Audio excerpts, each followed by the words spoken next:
Hello and welcome to Roll for Review, where normally we are taking a look at the best Kickstarter projects that are on Kickstarter, but not today. Not today. I'm Joe, creator of the Wanderer's Guide, and I make tabletop products for a living. Hello, humanoids. I am Hannah, also known as Halfling Hannah, and I am a forever DM, except for tonight. And I make DM resources over on YouTube, Patreon, and my website, halflinghobbies.com. And I am Alex Corral, a designer and marketer for the Wanderer's Guide, and I am an everyday RPG player and gamer. And we are also joined today by a new friend, Emma. Why don't you introduce yourself? Hi everyone, I'm Emma. I am an artist in animation and I love playing D&D. I've been playing it for 3 years and I just love RPGs in general, so I'm really glad to be here. Yes, welcome. We are so excited, and you'll actually get to see some absolutely phenomenal art that Emma did later on in the show, so we're super excited about it. Yep. Tonight, we are not looking at Kickstarter projects. We are playing a one-shot role-playing game called Orbital by Jack Harrison and the company, the publisher, Mousehole Press. We are very exciting. This is a narrative-based, DM-less role-playing game that should be able to be played in a couple of hours. We'll see about that. But we are super excited about it, and we're going to jump in. There's some kind of getting out of the way, understanding stuff that we're going to go through. We'll talk a little bit about how the game works. We'll describe a few things, and then we're going to get right into playing it. So if you are here, get very excited for a fun, very interesting learning experience as we all, for the very first time, play a narrative-based RPG one-shot. So we're super excited about it. Yeah, be kind. Exactly. Be kind. Here we go, y'all. Welcome to the station. Imagine an all-consuming interstellar war spread across a vast galaxy and involving trillions of willing and conscripted participants. Then imagine a lone space station, ancient and strange, somehow set apart from this conflict. Through significant effort and fortuitous circumstance, it has remained unaffiliated and relatively peaceful, providing a sanctuary for the lovers and thinkers, refusing to side with the warring powers. But this hard-won neutrality is not even slightly secure. There's always someone offering vital resources for a little influence, plotting to displace our leaders or smuggling military equipment into the station's forgotten corners. Holding back these myriad of threats is an informal network of dependable sorts, each with a stake in the station's continuing vitality. These characters, politicos, artisans, brokers, and so on, aren't necessarily officially recognized leaders, but their influence is felt strongly across the community. They might not get along. They might even dislike each other, but they are united by their belief that the station is a cherished place that must be protected. The question is, when pressure rises, can they put aside their differences and personal motivations for our community's greater good? This much is true. We are a neutral station widely recognized as unaffiliated with either side of the ongoing war. The station is much older than our little community, and much of it is unexplored. We have sufficient resources to ensure we meet all our residents' basic needs. We celebrate and value differences in many forms, both personal and cultural. We operate open borders, accepting new arrivals with compassion and providing for them as equal residents. The world outside is hostile and treacherous, so we avoid leaving our station whenever possible. Our station is known as the Office. we have all had to create a couple of different unique things about this station, and I will explain those now to give you a broader viewpoint of this station that we are all living in. Some structural features. There are light bridges that are translucent, but illuminate different colors depending on how heavy the load is when you're walking across. There is an artificially lit orchard with a beautiful garden and a retractable dome that can open up into the galaxy's night sky. There is a large maze-like closet of different spacesuits that are free to use for anybody that wants. Some things that we have found. There are old snack machines that are treated as sacred relics, and the high-up officials at the station will sometimes give credits to people that have shown merit. It is a very high honor to get a snack from the snack machine. We found scratches in a hidden room reading, "Things aren't as they seem." We're not allowed to go back to that room. There is a library of all of Earth's sitcom seasons. We know these as the arcane discs. The marks that we have made in the station. There are lots of large retro neon signs, such as you might see in a restaurant saying "open," flashing. We have coffee shops, but we do not know what coffee is. Nope. So we have these social gatherings where everyone must have a mug to enter. There is a museum of biological things that we have found, but all of them are mislabeled and incorrect. There are 3 major threats right now to our station. Number 1, there are star-crossed lovers from opposite ends of the war hiding on our station. There is a rare and valuable artifact that was discovered on the station, and everybody wants it. There is something ancient in the station, and it is stirring. These threats are very important. Who's watching the stream? Not it. Not it. Emma might have pulled up the stream. It wasn't me. Oh, Emma did. I'm not actually. I've been messaging Alex, being like, "Send it to me." Hello, and welcome to Who's watching the stream? We are going to take I'm What's watching happening? it, but I'm way into it. I don't know what's happening. Alex, everybody. Hold on. That might have been me. I've been looking for it. I want to know how I look on camera. I have it up too for that exact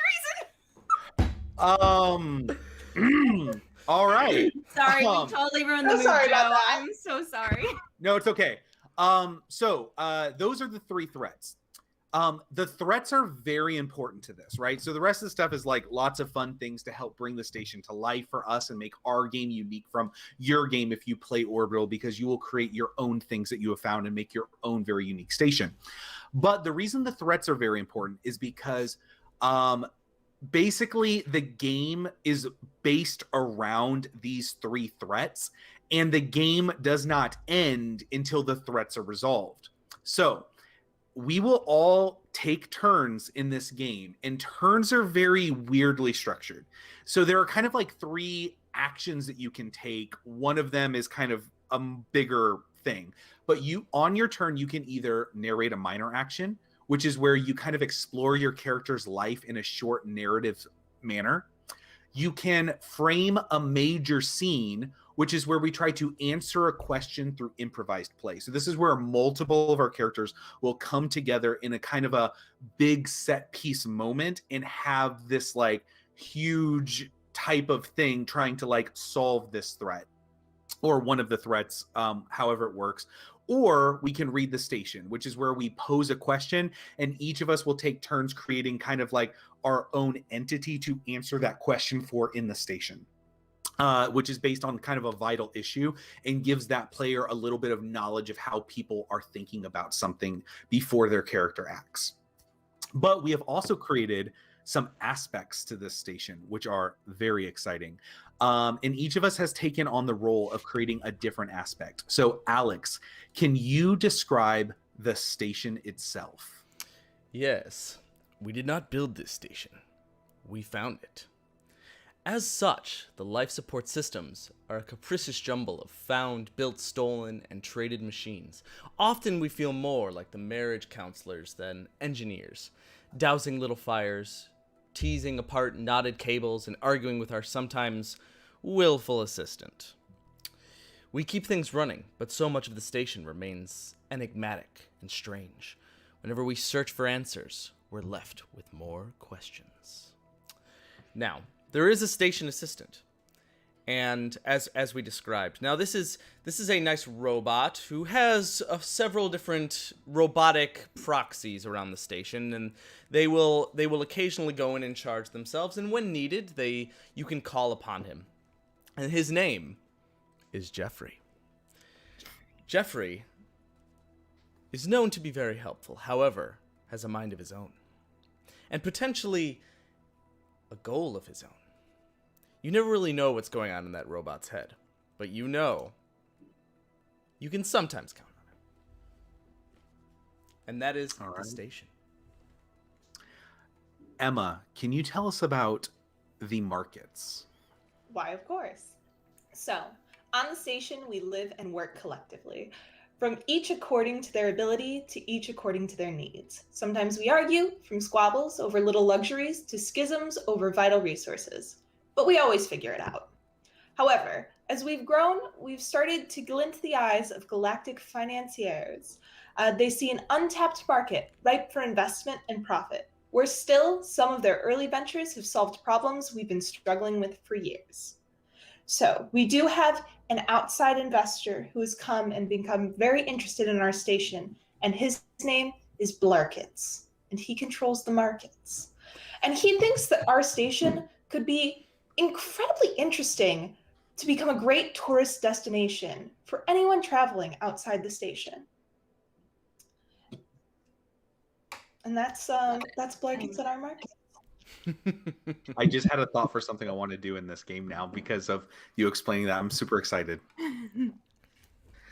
All right. And then the last one is Scum and Villainy, which is me. So Scum and Villainy within our ship. This is pretty much the only populated place in the galaxy that's not an active war zone or a nightmarish police state or a desperate, destitute backwater. The problem is, the unique situation makes us a haven for unsavory characters. The sort found in every shady port, seedy bar, and dingy alley of the galaxy. There's an implicit agreement, written in sly nods and stolen glances, that they live among us as equals. Let's just hope they don't decide to change those terms. Within the Scum and Villainy, there are two major gangs, which aren't necessarily at war so long as their interests aren't in conflict. The first is the Orchard Syndicate, also known as the OS. The OS deals in tech products from unexplored parts of the station, often those that are strictly off limits for being far too dangerous or unknown. So they go and they explore these areas, bring back tech, and sell them on the black market. The leader is known as Mac. The second gang is the Cocoa Bros. These people deal in the rare and exotic luxury that is chocolate. Somewhere in the station, they have their cocoa orchards hidden away, and they process it into a delectable and addictive luxury food that can only be purchased at exorbitant prices. The leader of this gang is known as the Chocolatier. Willy Wonka? All right. And I will, I have set apart the aspect of the interstellar war. The two powers have been at war longer than most can remember. It began with ideological differences and border disputes, but quickly escalated to a galaxy-wide schism. Now we live amid open, near unescapable galactic warfare. Almost every planet, asteroid, and construct in the galaxy has allied willingly or otherwise, with one of the sides. The fact that our station has remained neutral is a miracle, one that requires constant vigilance and sometimes desperate action. We have two factions that are fighting in this war. One is known as the Construct, or in slang terms, the Tinnies, which are more of a robotic, android-esque society that thinks everything can be improved through artificial enhancements and means.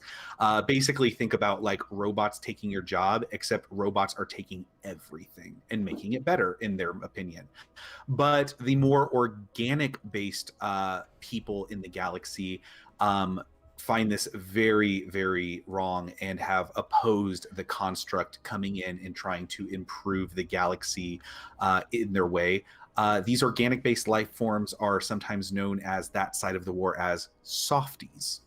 And that's kind of the war that's ongoing between the Construct and the Organics.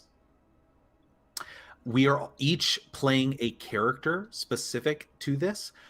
If you are somebody that owns Orbital and have played it or are playing it, I will very quickly tell you that which role each of us are playing. So, Alex will be playing the Signal. Emma will be playing the Shadow. Hannah will be playing the Monitor. And I will be playing the Heart. And we will begin the game. Hannah, take it away.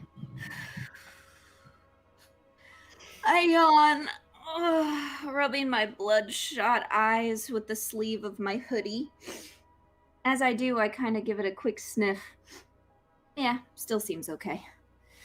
Last night, I stayed up way too late, watching my shows. It was far more lively than usual. I wonder why.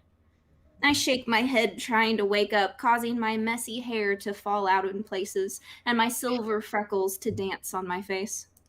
I take a long sip of my warm beverage and open the door to my observation room, B99. I nearly spit it out.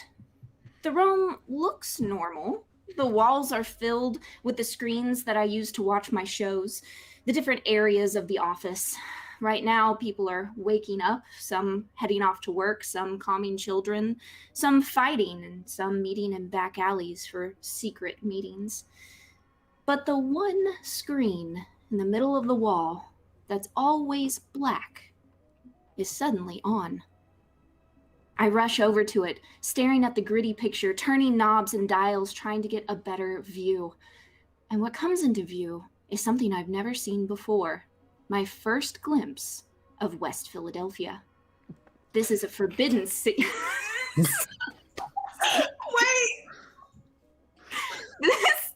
This is a forbidden sector of the office. And I look, and it's like many of the other forbidden sectors that I have seen. Down car lines, broken furniture. However, there's one thing that sets it apart. A tall, black figure standing in the center of the hallway. Now, from the blueprints, I know that these hallways are at least 14 feet high, and yet it looks like this figure is rubbing its head on the very ceiling. I stare at it, not breathing, not moving, afraid I'm going to lose the signal. Suddenly, the figure's head snaps to the left, towards the camera. The lights flicker out, and when they come back on, the figure's gone. I breathe out a sigh of relief. What was that thing? I've never seen anything like that in any of the sectors. Then, all of a sudden, the camera snaps to the left, and the entire screen is filled with a large, toothy grin. Then the camera goes black. I stand there staring again for another second, and look down and realize I've spilt my beverage all over my favorite hoodie. But it's cold, and I swear I brought it in steaming. I have to get that camera back on. None of the maintenance will go into that area. It's forbidden and far too dangerous. Whatever I have to do, I have to get that camera back on. All right. Dang. End scene. Emma, you're gonna have to follow that up.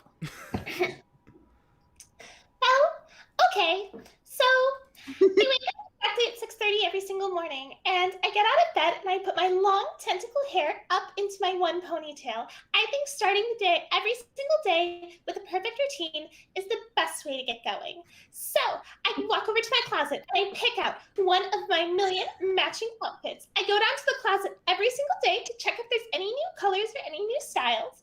And I love to pick out the newest one. Sure, my employer doesn't pay me a lot, but I figure, what's the point of living if you can't live fun? So, once I have myself totally ready to go, I check my communication device that I always leave beside my bed when I wake up, and see that it's my employer, and he's telling me, Kenny, you have to go again. You have to go check up on David. And I'm like, not David again. I mean, that's why I'm here, sure, but I think that there's a lot more fun to be had on this station. So once I'm ready and I make my organic breakfast of slime and slop, I go to my room and I go down to the hallways. First, I have to check in with my job, where I'm a tour guide for everyone on the station. They say that there's a really great way to hide in the shadows by being in the shadows, but I think that's a lie. I personally love to just live my life in the spotlight, and I figure if anyone's going to come for me, then at least they'll get thrown into prison.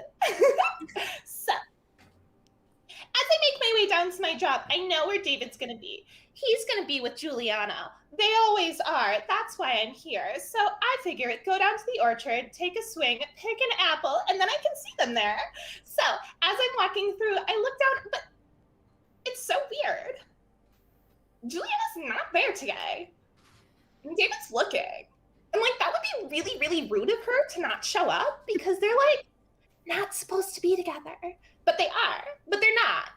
So I wonder where she is. That's like crazy. Anyway, I guess I really have to go to my job now. So I'm gonna go down, and then you can see me at the tourist station any day of the week, and I'll show you around the station. Bye now. I love it so much. We're like opposites. Wow. Boy, we should have interspersed that. Alex, you're up. Back to back. Yeah, that was amazing. Wow. I wake up having to deal with this crap on this rust bucket every day of my life. Having to deal with this awful voice. Maybe one day I won't have to deal with this and find a replacement voice box for this crap. Wake up, take a look at my arm. It always gets locked up in the morning, so I gotta dig through the junk around me in this lowly piece of crap junk pile. I walk over to my friend Copper. He's kind of a rough guy around the edges. We've having to deal with every single day the fights between the OS and the Cocoa Bros. Down here, we kind of always have to deal with a little bit of the battles and the scrums back and forth. Copper and I always seem to have a run-in with them, but no one seems to care. Nobody really cares about the lives of the people down here in the junkyards.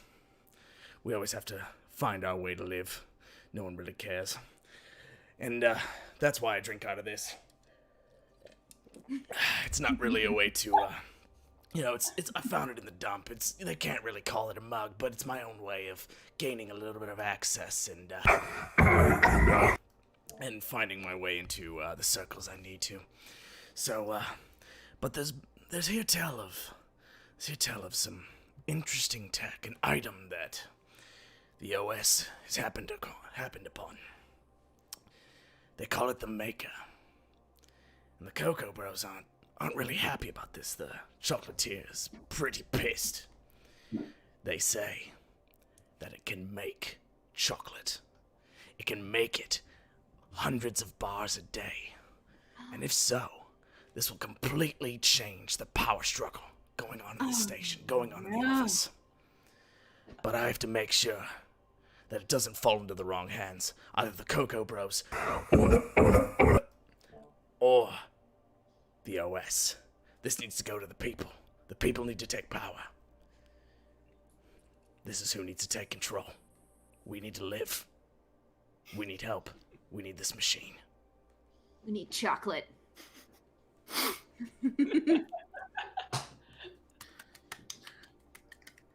That voice modifier is incredible. As Yeah. dope. A few drops of sweat trickle down the bald head of my character. He looks up and sees the retractable dome of the garden start to close and the infinite space start to diminish. The bright lights that create the artificial sunlight that allows the plants in this area to thrive come back on. He finishes pulling the vegetables that he had been harvesting and puts them in a crate that probably weighs close to 500 pounds, but his large robotic arms reach forward and lift it up with ease as he walks it over to the transport device, waiting to take it to the kitchens and to the mess halls. He doesn't require much sleep. Much of what made him human and biological is gone at this point. He loads the crate on, as he's always the one that ends up working the graveyard shift here in the gardens, harvesting food for the station, for the office. And he starts walking down the long, endless corridors. He's got somewhere to be. He starts walking across different hallways throughout the office, winding their way. He's walked these passages so many times he knows them pretty much by heart, at least in this part of the station. He comes to one of the main thoroughfares, one of the open area tunnels that kind of goes up and down dozens of floors, and starts walking across one of the light bridges to get to where he needs to go. He hates doing this. His heavy metal frame starts glowing red as he walks across the light bridge, and a small alarm starts beating, and people start to look from every direction, up, down, across, sideways, at what's causing this stir. It's him. He's heavy. The metal weighs a lot. He makes his way as fast as he can across the bridge into a very secluded coffee shop. He pulls out his mug, and the person manning the door nods to him as he heads in. He walks to one of the corner booths and sits in one of the chairs opposite a very shady looking character. The character looks at him and says, "Did you bring what I need?" He says, "Depends. Do you have what I asked for?" He slides across a bag full of delicious, perfectly shaped chocolate chips. My character picks them up, looks them over and inspects them, feels them in his hand, says, "This doesn't quite feel like a pound." He says, "They're all there. Trust me." He reaches into his apron, which contains many different pockets, and he reaches in and he pulls out a fat stack of meal coupons he had been saving up for weeks. He didn't need to eat much, and he slides them across. The man from the Cocoa Bros picks them up, shuffles through them a little bit, and says, "Well, these will fetch a decent price," and then walks away. When he walks away, my character picks up the bag of chocolate chips and slides them into his pocket of his apron and realizes this is short. His robotic arms realizing that the bag was weighted down with something inside of it that was not a chocolate chip, that was quite heavy, and realizes he'd been tricked. And under his breath, he mutters a curse. "Newman."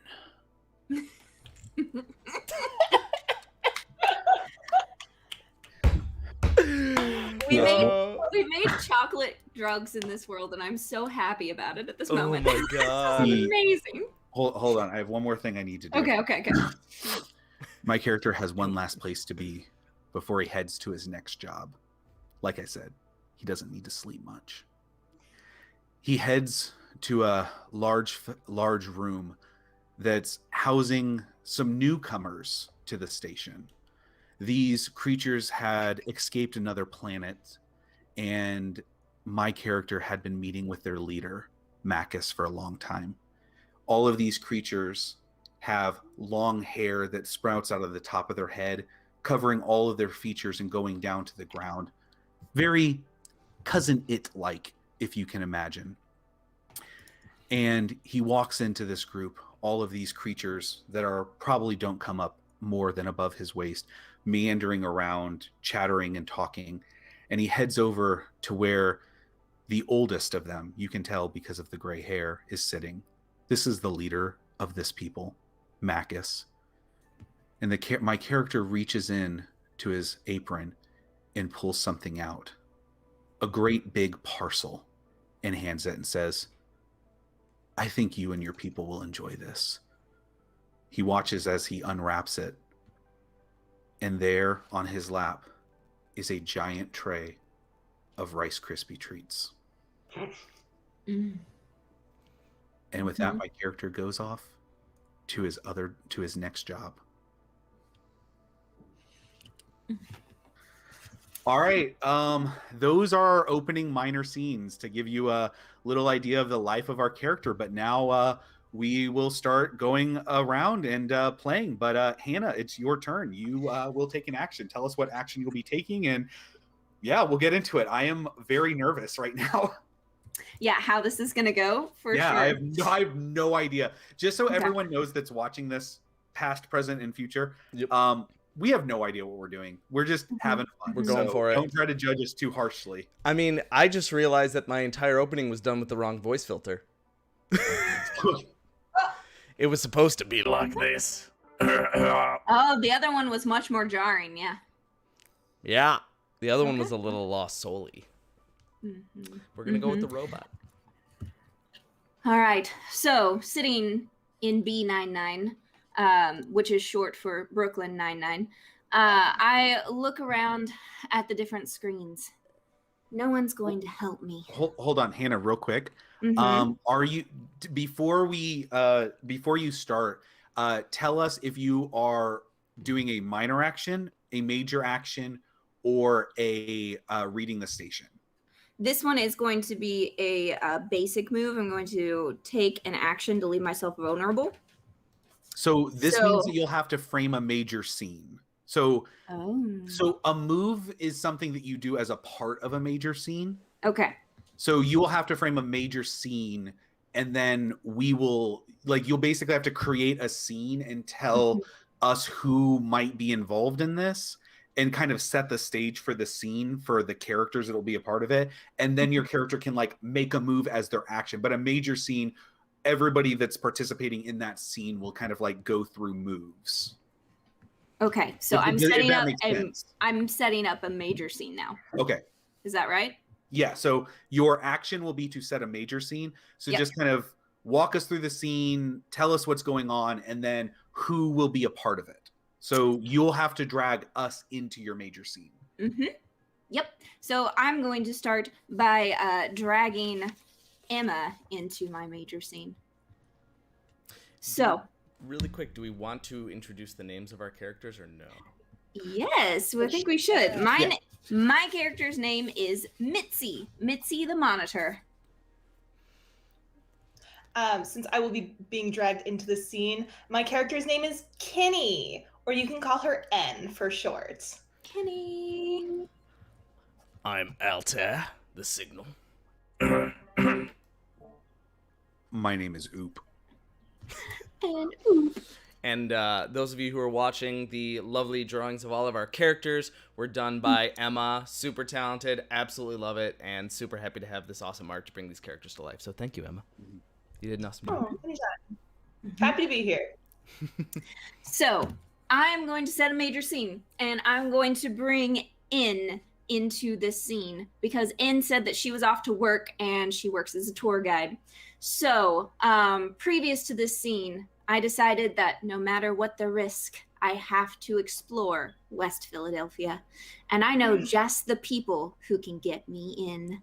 And I'm going to start with In. I've been watching her story for a long time. She seems like someone who can get a job done. She's far more than what meets the eye. So what I would like to do is I would like to head down into the station for the first time perhaps in years. I have some things hidden up my sleeve, or rather hidden in my hoodie pocket, and I'm hoping to make a deal. So I go down to the tour guide station and look to be a part of In's tour group. Oh my god, hi! Are you new here? Yeah. You're so cute. I love the color of your goo. Yeah, thank you. Yeah, I wanted to tour with you. With me? Stop! How do you know who I am? I watch you a lot. I mean, I have heard really good things about you from a lot of people. Your story is great. I'm a big fan, honestly, a big fan. Oh. Yeah. Oh my gosh, thank you. You're so cute. Okay, cool. I'm really glad that some of my exes are talking about me. I feel like that's like so fun. Get a reputation, you know? Yeah, it was Richard. Yeah, I heard about you from Richard. Mm-hmm. You did! Ew, he was so gross. Oh my god, Yeah, I can't believe that's crazy. Are you friends? Nickname was needed, huh? You're cute. Oh my god, okay. You want to go on a tour? Do you want to wait for the next big tour? Or if you want, we can go on a private tour. A private tour would be great. Yeah. Mm-hmm. Oh my god, okay. Okay. Where do you go? Oh, well, that sort of depends on whatever tour you want. So we can do like the basic tour, so that's going to be the first few levels. It depends. Are you new here? Kind of. I haven't been here in several years. Oh, okay. I like to look at the orchards. Could we maybe take a tour of the orchards? Of course, we can go to the orchards. Oh my god, you're gonna love the orchards. It's gonna be so much fun. Actually, that's really good for me because I love to check up on the orchards every morning. It's like crazy. There's always fruits going. So if you want to go, we can go now. Actually, yeah, I know. Yeah. Now's good. Now's great. Now's. Okay. Cool. Here, take this headset so you can hear me, even though I'm standing right next to you. Okay. Now it's double fun. Is it double fun? Yeah. It's. Okay. Well, let's go. I like to work at a walk job. Echo. Is there supposed to be an? Is there supposed to be an echo? Yeah. Yes, there is. Oh, that's the double fun. Double Okay. kitty. Yeah. I mean Yeah. double N. Yeah. Social interaction. This way? Absolutely. All right. Now we're gonna walk through the hallways here. And then if you look over there, you'll see all the historical monuments and times of where the station was set up. Yeah. They were done by people. And they were done by, and they set up places. And now we have a lot of things. So that's really cool. Fascinating. And then, yeah, it's so much fun. Learning is like cool. And then over there, we have the rainbow bridges. So we're actually going to cross those to get to the orchard. So it's super fun and also super terrible for your mental health because it'll change different colors depending on how you weigh. Oh, yeah. Is it safe? Seems high. It is both high Yeah. and it is a bridge. Yeah. Okay. So few people have fallen off this week. Oh, no, you So heard it here first, ladies and gentlemen, and Mitzi. Anyway, we should go. Yeah. Can I hold your hand? I would love if you hold my hand, Mitzi. I love making friends. Yeah. She will grab her hand and slowly Friends. cross the rainbow bridge. Okay. Blunk, blunk, blunk, blunk, blunk. Okay. And So that's our little scene before the orchard. I don't know if anybody wants to do anything. Yeah, where was before we do that. I was enthralled. That was amazing. Yeah, so I guess we can kind of like interject ourselves with like NPC characters like as we like want Okay. to, right? Which is, you know, its own thing, and it's like hard to like wrap your mind around how this works, but I guess we'll kind of get into it. So as you're walking to the orchard, one of the men who is carrying a messenger bag and wearing the uniform shirt of the Blarkitzes walks up to you at a very quick pace and said, ladies, can I talk to you real quick? We can walk and talk. I will walk right beside you. I have a quick question to ask you that we can get some surveys going. Is that okay? What?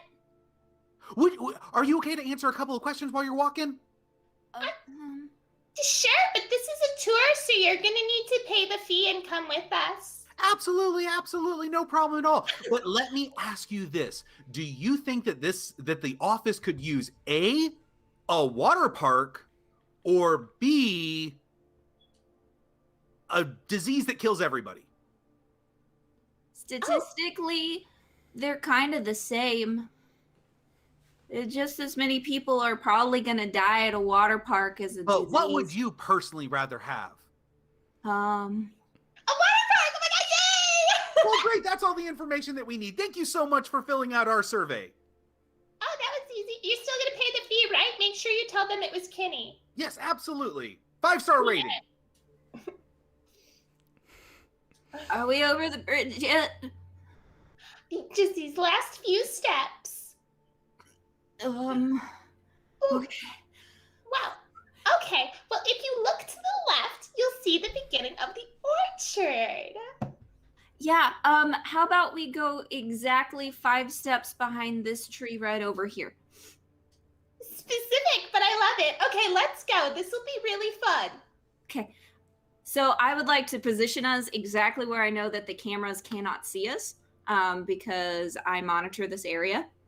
And I'm gonna look at Kenny and go, okay, so I didn't actually want a tour, but you're doing a really great job, so that's pretty cool. But I actually need your help. And I was gonna see if maybe you could help me. I know something that you need, and I think I can help you. You know where Juliana is? I think I can find her. I know she's missing, and she hasn't shown up on any of the cameras yet, but I have full access to the monitoring systems and a bunch of drones. I think I can find her if you'll help me. But it's really dangerous. Dangerous? It could be my middle name. It changes a lot. Oh, that's okay. So there's 2 more people that I'd really like to come with us. If you seem like really good at talking, and I'm not so good at talking. So can you help do that? She takes her hands up to her face. She goes, I would love to help you with that. Thank you. Thank you so much. Let me tell you what's going on. And I tell you all about West Philadelphia and about the figure that I saw and about the maintenance cameras that keep going down in these forbidden sectors, and that I think that there's something big happening. And I want to know what it is. And just then, you start hearing a... Ladies, this is a restricted area. You need to, please, remove yourselves from this area. There has been a malfunction. As Jeffrey... I'm a tour guide. And Kenny holds up her little like patch that says that she's a tour guide. She's like, I'm actually a tour guide. Ah. Yes. However, as talented as you may be, this is a restricted area for the next 2 hours. Please remove yourselves from this area. Thank you. Hold on. I pull out my iPad and I start typing on it. Thank you. And I look at it confused and go, Please, remove yourself. my from this admin area. codes aren't working. Come on, we'd better go. Please remove yourselves from this we'll area. talk about that later. Let's Thank you. go. Something bigger than Thank me's you. up here. Oh, okay. Come on. The next place we're going is to the junkyard. Okay. Oh. Are we gonna? Is that an end scene? That's an end scene. Yep. Okay.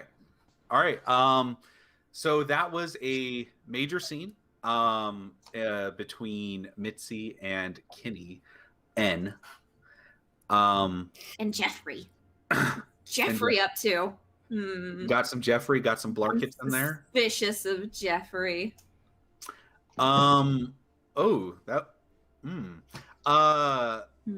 Yeah, that's great. We're gonna move right along, and it's going to be Alex. It's your turn to take an action. Alrighty.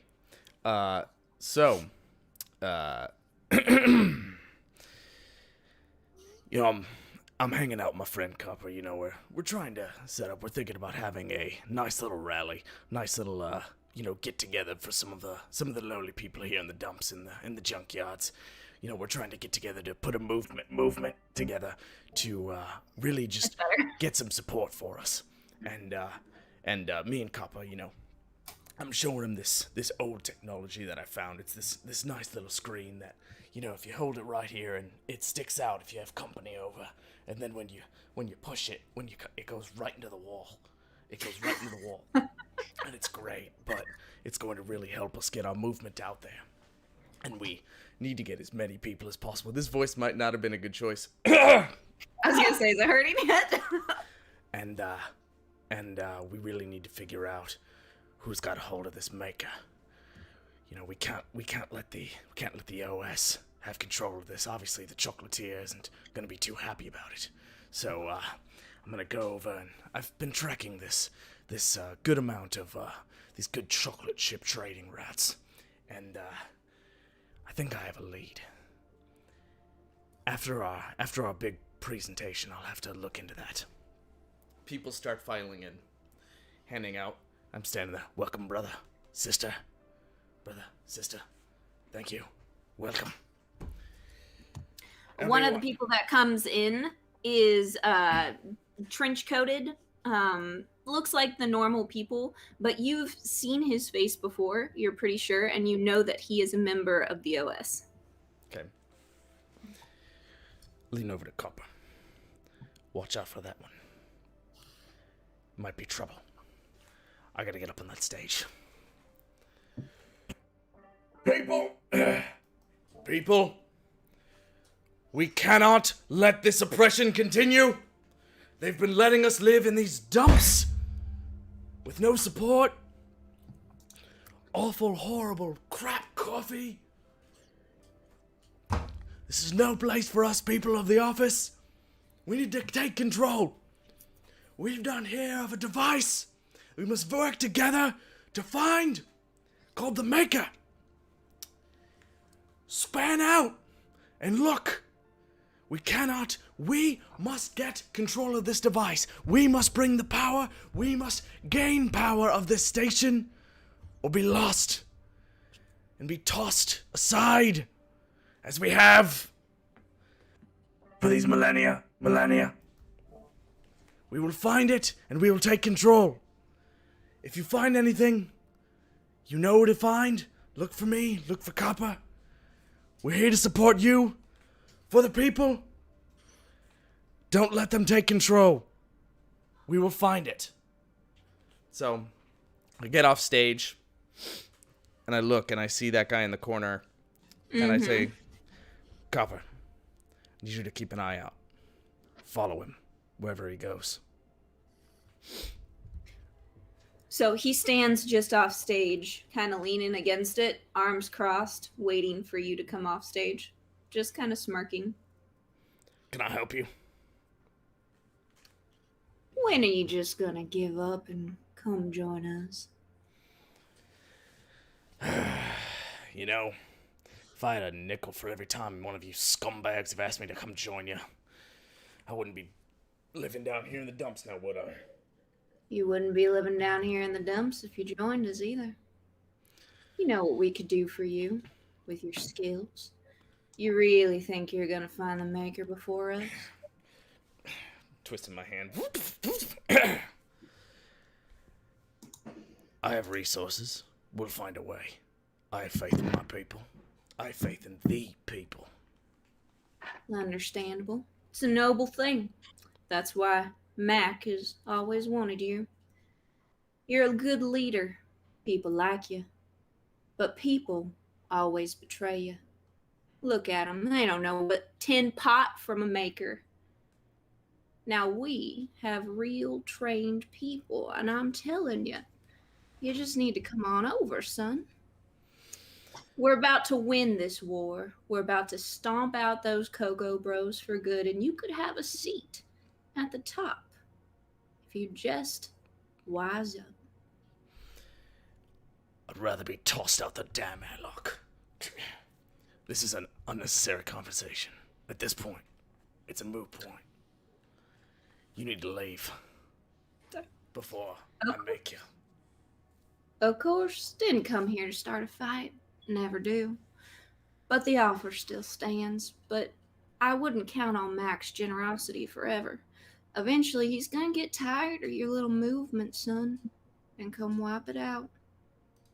I hope you come to your senses for then. You have a good day then. And he walks out. We'll be ready. All right, so that was a minor scene, Alex. Mm-hmm. Okay. Emma, we're gonna go over to you. What kind of action would you like to take? So, if Kenny is technically in a major scene with Mitsubi, should I continue that major scene, or would it be some sort of time skip to something else? Let's say, because I think the next action she would take once she's done exploring with Mitsubi would be a check, sort of surveying people that come in and out of her tour guide station. But I don't want to run us off rails. No, like I think that what happened with you and Mitzi was kind of like the situation that you set up, right? But it's not like there doesn't have to be this like continuing story that keeps pushing things along. Like this is kind of like photographs of things that happened on the station. Okay. Cool. So then I'm going to do a temperature check. So I think Kenny is sitting and walking, or no, she's walking with a large group of people throughout the station, sort of exploring and specifically leading them into her favorite space, the extra large closets on the station, where they have tons of different jumpsuits. And so as we see, she is guiding about 25 different people, species, aliens of all different shapes, colors, and sizes, and she's leading with her absolute Lululemon perfect attitude. And as she opens the door to the large closets, she goes, And here we have the largest closets on the station. So when you live here, you get to come in and you can check out any suit you want, or you can buy it. They're a little bit expensive, but they're totally worth it in the end because they're all we have. It's amazing how many choices you have when there's only one choice. As we're allowed to free and explore all of the closet's jumpsuits, I would love to get your opinions on these absolutely perfect personal tour guide opinions, because they really work good for me. So let them know that you talked to Kenny and that you enjoyed yourself, and also just like casually if you're on the sides of the tinnies or the organics. Just like the bonus question thrown in the survey at the end. Don't worry about this. Just what's your political alignment? Just, hey, as a heads up, where do you lean? So as she walks around, she's going to hand out little surveys to every single one of the members of her tour guide. All right. So I will say that there are several Scum and Villainy around it that are firmly aligned with the tinnies. All right. I will also, in my own temperature check, I will say that there are a few Blarkets that have moved in. They're really excited about being able to sit in the coffee shop and type on their computers. So they are fully on the side of the organics, and they're also very excited. Sorry about that.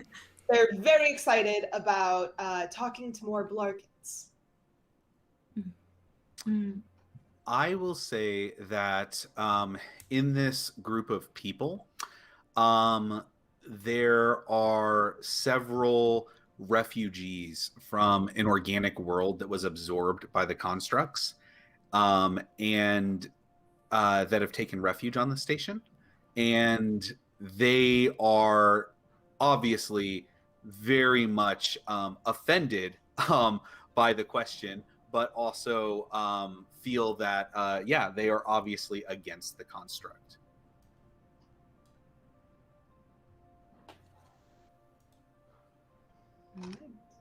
Alex, do you have a... So we're all supposed to like... What does Jeffrey think? Yeah. Yeah, what does Jeffrey think? Oh gosh. Is Jeffrey in the room? Is Jeffrey fixing some of the automatic closet jumpsuit spiders? Jeffrey's always there. Jeffrey is always there. Jeffrey's always there now. You hear the casual buzzing in the background of some cameras. Hear some zooming. And all of a sudden you just hear the casual... A Jeffrey bot walks in, turns its head. Can I be of assistance, anyone? Oh my gosh, yes! Jeffrey Bot, come here. How can I be of assistance? Okay, cool. Could you take this survey? Let them know that your tour guide was Tinny. And then also, can you let me know how you feel on the sides of the tinnies or the organics? I know, crazy question. So many options. Can I? Sure, no problem. Yeah, I have an opinion. It's fun. He takes the pen and just goes and goes all the way through the survey. Here you are. Does anyone need anything else? I'm gonna take this as 5 stars and I'm gonna mark you down for tinnies. Is that okay? Thank you. Have a nice day. Okay. Okay. Big dislike. Big dislike. Oh, I have to take an action. So I'm going to frame a major scene. And in this scene, now, Alex, can you just really briefly tell me, like, in your own words, what does Altair do on the station? Like, what's his, like, role or job, right? He works essentially in the junkyards. He kind of works and takes care of all the junk and throws it out into space. Kind of just like, imagine someone who is kind of, like the bottom of the ships in the Titanic and they're shoveling coal, that kind of thing. But they're taking care of all the scrap and all the crap and all the junk and tossing it out into space. Okay. Perfect. He's also obviously the leader of the People's Movement. Yep. So So I'm going to frame a major scene. Okay. And in this scene, we are in the massive docking bay A. This is the docking bay where the office receives the greatest, the most official people, right? And the most prolific. And a ship is landing in. And this is a ship that is carrying some of the highest ranking officials of the organic army, or the leadership, right? And waiting and watching this ship come in is David, who is one of the people who is hiding on this station, and he is actually considered royalty of one of the planets that he's considered a royal heir in one of the families that is one of the main movements for the organic, resistance of the construct, right? So he's standing there waiting as well for these officers to come in and disembark. And I would imagine that while Oop is on this, like out here waiting for this to happen, both Altair would have been called up from the junkyard to basically receive any scrap and waste that the ship would have as it's landing to take down to the junkyard. And then, of course, I would also think that N would have to be here, because why would you not bring the best tour guide down to receive the people as they get here for such a prestigious landing party such as this, right? Mhm. So, whew. So that's the scene I'm going to frame. So, Oop is going to walk onto the high level that he's standing at, and he's going to see below him the scene that's taking place as he kind of like takes it all in. He sees the ship coming in, its landing thrusters beginning to lower onto the docking bay. He sees right there a emissary group that is, some of the high-ranking officials of the office, but then with them is N, and is both N, who has been called to assist with this, and then also David is standing there as well as a part of this group. But then off to the side, he sees somebody that he's heard a lot about, this Altair person. And he's waiting with some of the big machines that will, cart away all of the refuse and waste from the ship that's docking, which is a part of the maintenance that the junkyards do. And so he walks over to Altair and stands behind him, just kind of like not really being super used to human interaction. And he just kind of looks at him and says, I've heard about you. Oh, yeah? What of it? He says, I think I can help. Help in what way?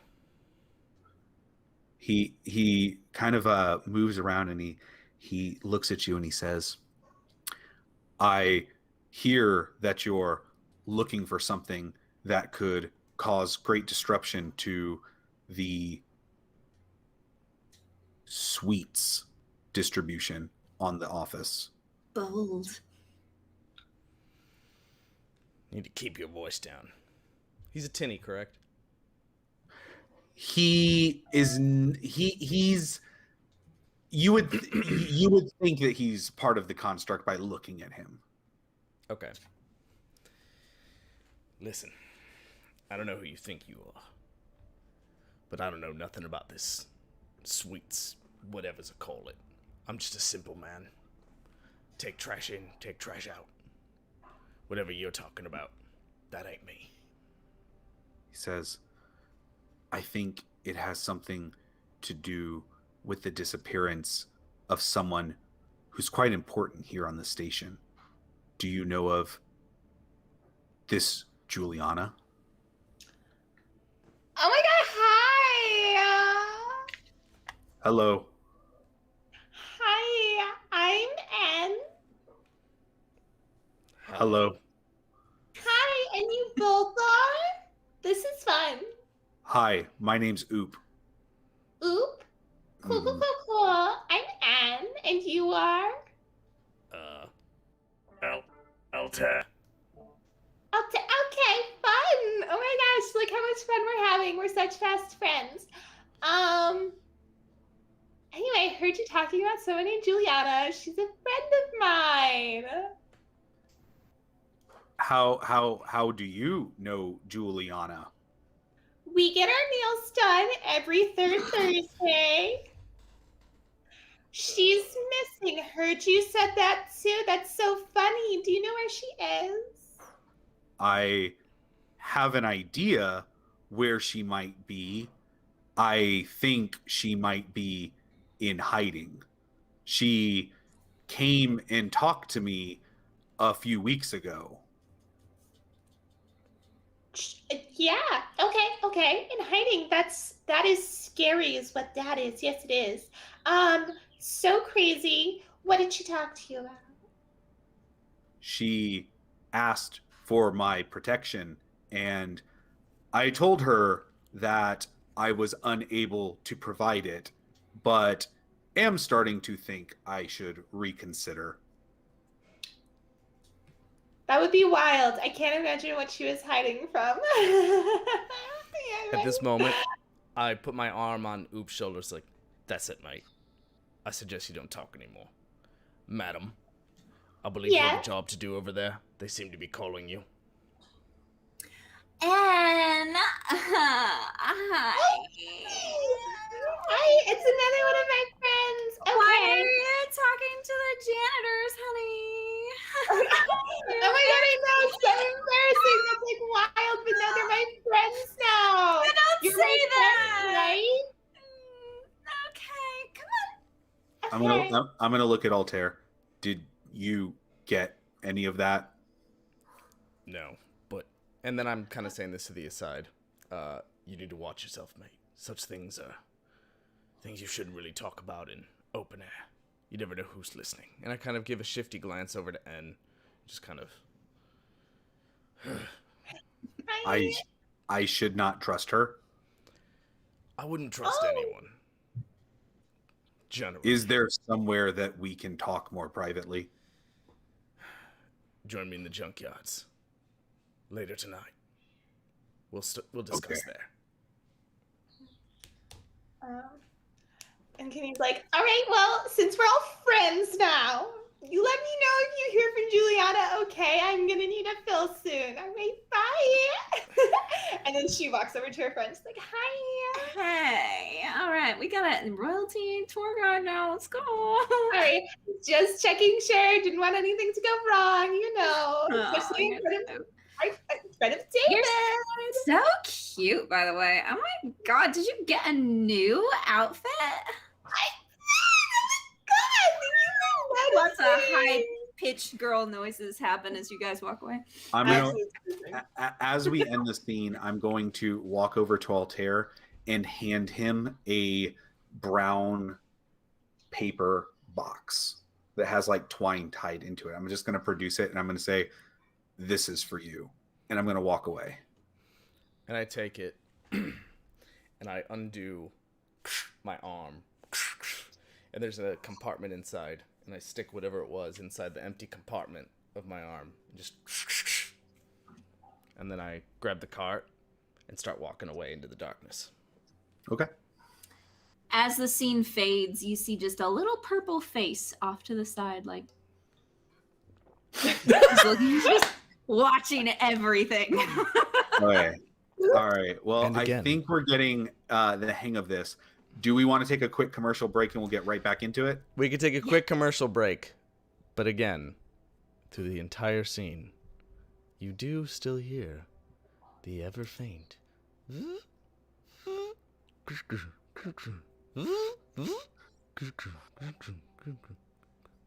with that, we go into our first ad from one of our hosts. We'll be right back.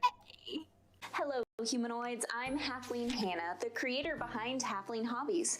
And here at Halfling Hobbies, you are going to find DM resources and only DM resources. We are here for dungeon masters, creating all sorts of things from puzzle templates and downloadable puzzles to DM binder pages, NPCs, loot cards, everything that you could possibly need to help give your game advantage. All of it comes with a healthy serving of food and drink, along with that special halfling hospitality.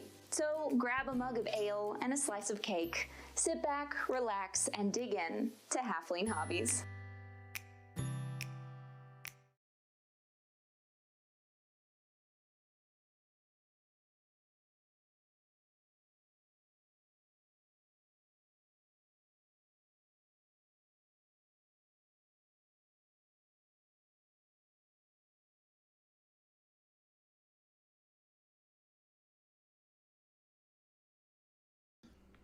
All right. We're back. Right. Hannah, you're up. What type of action would you like to take? Okay. We don't have any tokens or anything yet, right? Yeah. I think honestly, like, it's Yeah, I a was little wondering hard to about do that. online. So I Okay. think we can just like play as if they existed in our mind would be the best thing to do. Okay. Tokens in Okay. our mind. Okay. So we are playing with tokens. We're just keeping them in up Sure. in here. Okay, Yes. cool. Okay. Cool. Okay. So what I would like to do is can I do I feel like we're just doing like a series of minor scenes right now. Is that okay? Sure. Yeah. Okay. I mean, I think we did last time. We did 2 major scenes, a read the station, and a minor scene. So I don't think it would be out of the question to do a minor scene. Like, Yeah. Okay. All right. So I just want to say, and Kenny, feel free to disagree with this, but we would probably say let's meet in the junkyard tonight. I was on the exact same wavelength. Okay, You were cool. gonna set the major scene. I was going to set the major scene next. So. Oh yeah. So I'm not gonna do that. We're gonna say we're gonna meet in the junkyard tonight. I need to go back to the office and check a few things, and Okay. so I'm gonna scurry back to B99 to do some surveillance before we go into that. And as I put my hand on the doorknob, I can already tell that Sarge is in my office. I sigh. I can smell his cigar smoke before I even open the door. I open the door, and he swings around in my chair and looks at me. Hi, Sarge. What's up? Oh, do you want to be Sarge? I mean, I think that's how it's supposed to go, right? You most certainly can. Can you just give me a prompt? Give me a prompt of what you just give me a real quick prompt. He's surprised that I'm out of the room and not working on the project that he's given me.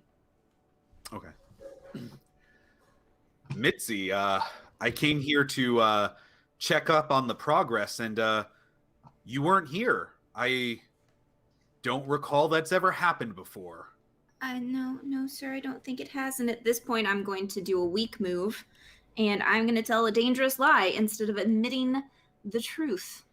So I'm going to look at him and go, I was doing some field work, sir, that I couldn't trust to the maintenance crew. Just some camera maintenance. I wanted to make sure was done right. Well, definitely write up a report on that, because it's extremely important that we keep everything in tip-top shape. I think if you have a maintenance request, make sure that Jeffrey gets that immediately. Right. Yeah, Jeffrey. Sure. Have you noticed anything strange about Jeffrey lately, Sarge? No, Jeffrey is nothing but helpful to us here at the office. I do believe that without Jeffrey, nothing would run right. Yeah, sure. Of course. I mean, he wouldn't be secretly conspiring against the office, now would he? Of course not. It was a silly thought. Well, yeah, never mind that. How is the progress on our project? it's slow, difficult. I'm afraid the chocolatier is very secretive. I can't seem to catch him on camera at all, sir. Do you have the reports of him and his highest ranking officials' movements, minute by minute, which you're supposed to keep track of? Yes, which I would do, sir, if I had them. Truth be told, I've been tracking something that I feel like is a little more dire in this situation, sir. There's something strange that it keeps appearing on the cameras, sir. Well, I think you should write up an official request, and we'll have that looked into immediately. I know, I've sent 5 over. You haven't approved any of them yet.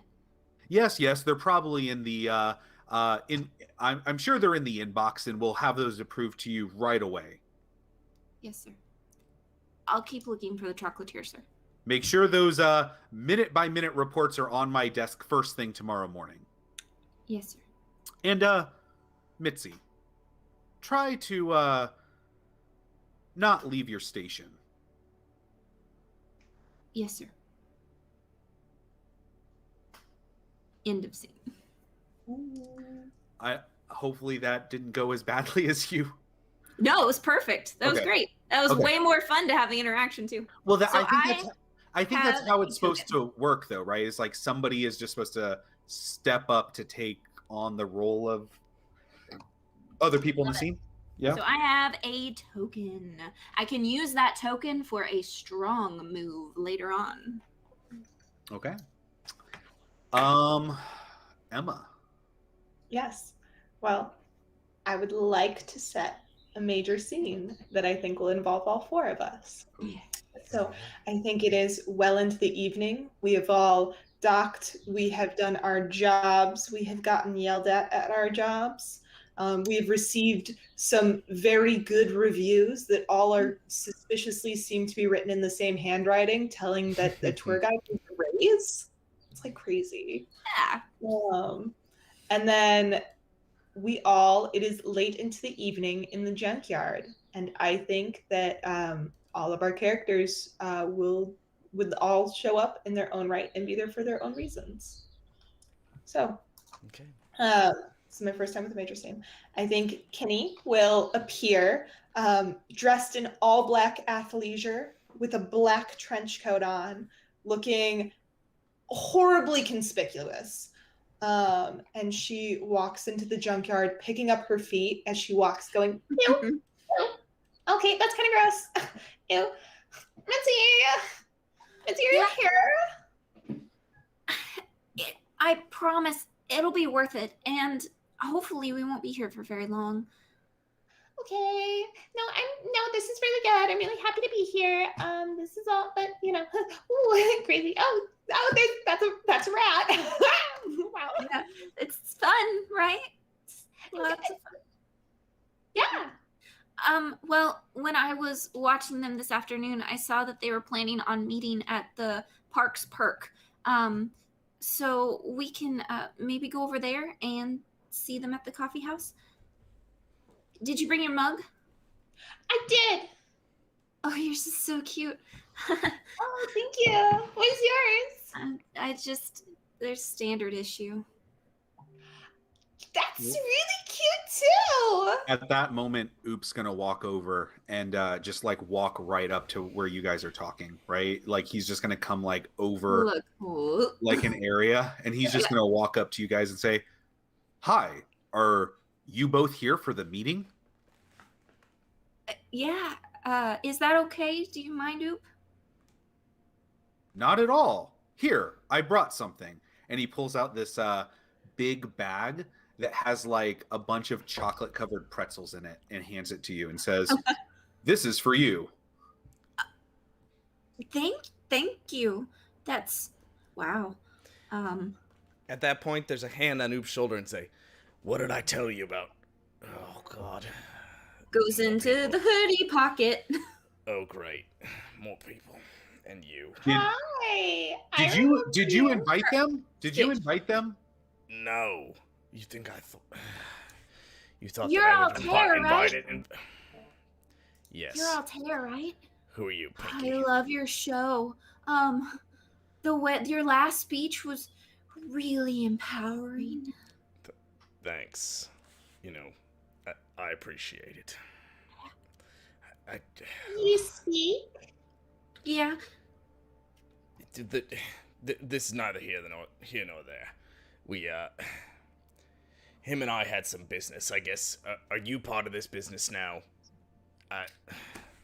We think that we can help you find what you're looking for. I'm listening. What?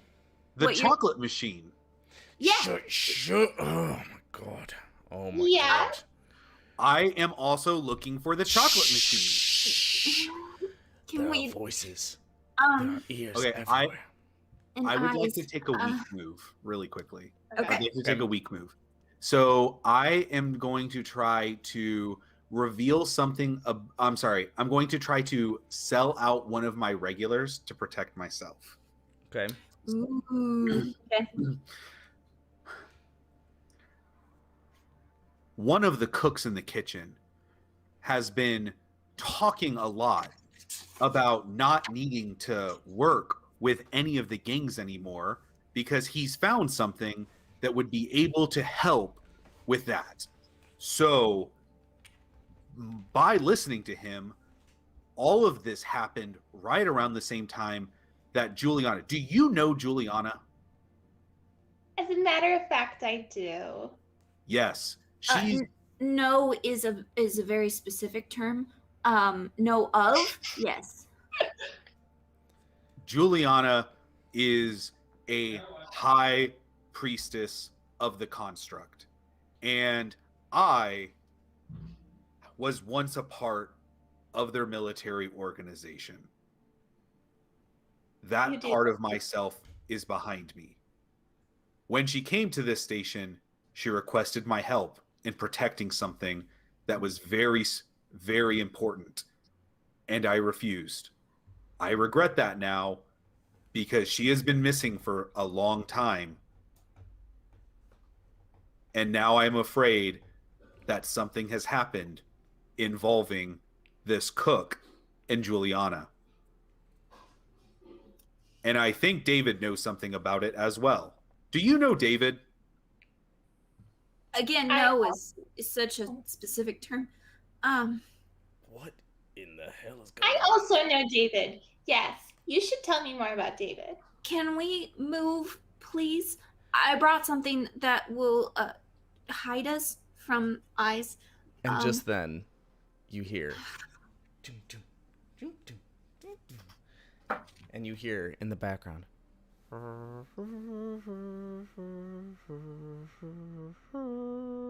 And you hear. Dum, dum. We will own everything. We will control everything. We will buy everything. Oh boy! Dum, dum, dum, dum, dum, dum. And Jeffrey walks in, his eyes glowing with a magical glow. We will buy everything! Gung, gung, gung, gung, gung, gung. This will be the happiest place on Earth! Gung, gung, gung, gung, gung, gung, gung, gung. As more and more Jeffrey bots start to rush into the cafe.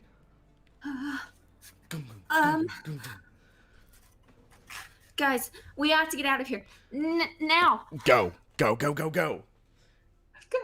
Okay. As I need as to figure this out. as you guys run for cover, my robotic arms and legs literally just like all of a sudden, just like without even thinking about it, go into combat mode. And I start running at the Jeffreys that are coming in and like literally just like trying to like divert them away and like throw them to the floor while you guys kind of make an escape. And I am left behind as you guys escape for cover as the I Jeffrey would bots. actually like to use my token to do a strong move. And as you start charging, I say, oop, disengage, disengage. And I pull out my iPad and I put in an override code. And I use my strong move, manipulate subsystems to assist. And I shut down all the Jeffrey bots within the area. We will. We will. We have exactly 30 seconds. Get out, get out. I run with you. And we all go. My arm has now opened and switched over to a really crudely made looking ray gun. As Kinney is running, you see her reach into the pockets of her trench coats and just pull out giant guns and spears as we're going. And she's just like, this is so crazy, right? I'm looking at all of you just holding my tablet like Oh my let's God. go. Blueprints. Okay, exactly 10 feet this way, and then we take a right, and then go 30 feet, and there should be a pile that looks like junk, but is actually empty on the inside that leads to a lower subsection of the station. Go, go! And I think that's end scene. I think that's how it's supposed to work. I mean, we're kind of making it up as we go, but So, The Ancient Evil is a program that was introduced by the Walt Disney Company to maximize happiness in the happiest place on Earth. And what's happened is it's made its way through the archive discs and has been reactivated to establish the station to be as happy as it can be. Oh, boy. Oh boy. Oh boy, oh boy, oh You're gonna get me in trouble. And it Oh, acquires no. everything in the station. It spreads like an ancient evil. Oh, I accidentally went to Emma, but Alex, you'll be taking a turn now. Oh, Mhm. God. Oh, I've been thinking about that ancient evil for so long that I haven't forgotten. Okay. Fantastic, by the way. Love it. Thank you. Thank you. I thought that would be a fun little twist. Yeah, love it. All right. I don't even know what to write in my notes about that. Like, Disney bad. Disney bad. Even though I love Disney, don't get me wrong. You get banned for that. I thought it would be really funny. All right, so I think that was a pretty major scene. So I'm going to kind of set up a minor scene a little bit, and we're sprinting through the streets. Altair looks over at Mitzi and is sprinting. He's kind of covering everyone's back and saying, "How do you know about my hideout?" Wait, so we're continuing the same scene. Are we not supposed to? Sure. I mean, it makes sense. I guess we can. There's nothing that says we shouldn't or can't. So are we saying... It feels like we shouldn't end the scene if we're going to continue the scene. Like, it kind of feels like Okay. a slice of life. Get a taste. It lets us catch our breath, though, and figure Yeah, out what we're gonna say. yeah, Okay. Totally fine. It's just like maybe it's just me. Like in my mind, I was just like every scene is kind of like an enclosed thing that's just kind of like Okay, so this they're along a happened. timeline, but they're pockets along that timeline. That's how I thought about it, but there's no reason that we can't continue the scene as your action if that's what you want to do, because you can do whatever you want. I'm just like trying to wrap my head around like Okay, I'll move it forward a little bit more in time since all we have is tonight. Okay, so we're currently in the junkyard, and we've found our way into what is Altair's secret base. And it's been quite some time since the incident, and everyone is catching their breath after the horrible incident that just occurred. And Altair pulls up a chair, grabs just a nasty liquid that he's made himself. He's like, "You got your mugs," and he pours it. "I know it's swill, but it's all we got down here." And so 2 things. Well, probably more than that, but let's start there. 1, the hell was that? 2, how did you know about my secret base? I'm a monitor. I'm pretty high up. I'm at B99. Which is B9, one step from the highest level. But they're gonna know that I used that access code. They're gonna know that I used the override. I can't go back. I only have my drones now to help us. But I need your help. Wait. You used an access code. Yes. Can they track you with that access code? Only where I was. Okay, you had me worried there. All right. Not everyone has access to the blueprints like I do, and even the ones that do don't see the use in them. I've studied them a lot. That's how I knew where this place was. I didn't... that would be a lie. I knew it was yours. But it's also the easiest way to access the forbidden areas. Well... Which I also know that you go to often. All right. Well... All right. Well, I couldn't be more frustrated about this. But let's move on. What do you need our help with? I need you to guide us. We need to go to West Philadelphia. That's not the best of places. It's actually where I heard this rumor about that maker that's been causing so much trouble. And now it seems there's something else on our tail. Who knows where that came from? I know, but there's something there that I think is related to all of this, and nobody believes me, and nobody believes that it's there, but I've seen it. I need to get the cameras working again. I need to see what's in West Philadelphia. So you just need me to be a grungy version of her over there? And I point to No. Anne. Hi. No, Anne is way more than meets the eye. And Mitzi kind of looks at you absolutely terrified. She's an assassin. What? Sorry, wait, I just heard my name. That's like crazy. How the hell do you know that? I also know that you deal with the Cocoa Bros. And all of a sudden, my arm just goes... What? He does it for the good of others, though, I swear. He's not bad. Look, I've got a lot of dirt on you guys, and I need you to help me. Please. I won't tell. I'm in. Matter of fact, I don't know If I you can. need help, I will go with you to West Philadelphia. Thank you, Oop. Well, if Big Guy's in, I guess I'll do what I can, but I don't much trust you. Hand flips back. Kenny's like, well, you did promise to help me find Juliana. And for all being honest, you know, like, I would be upset if someone else killed her.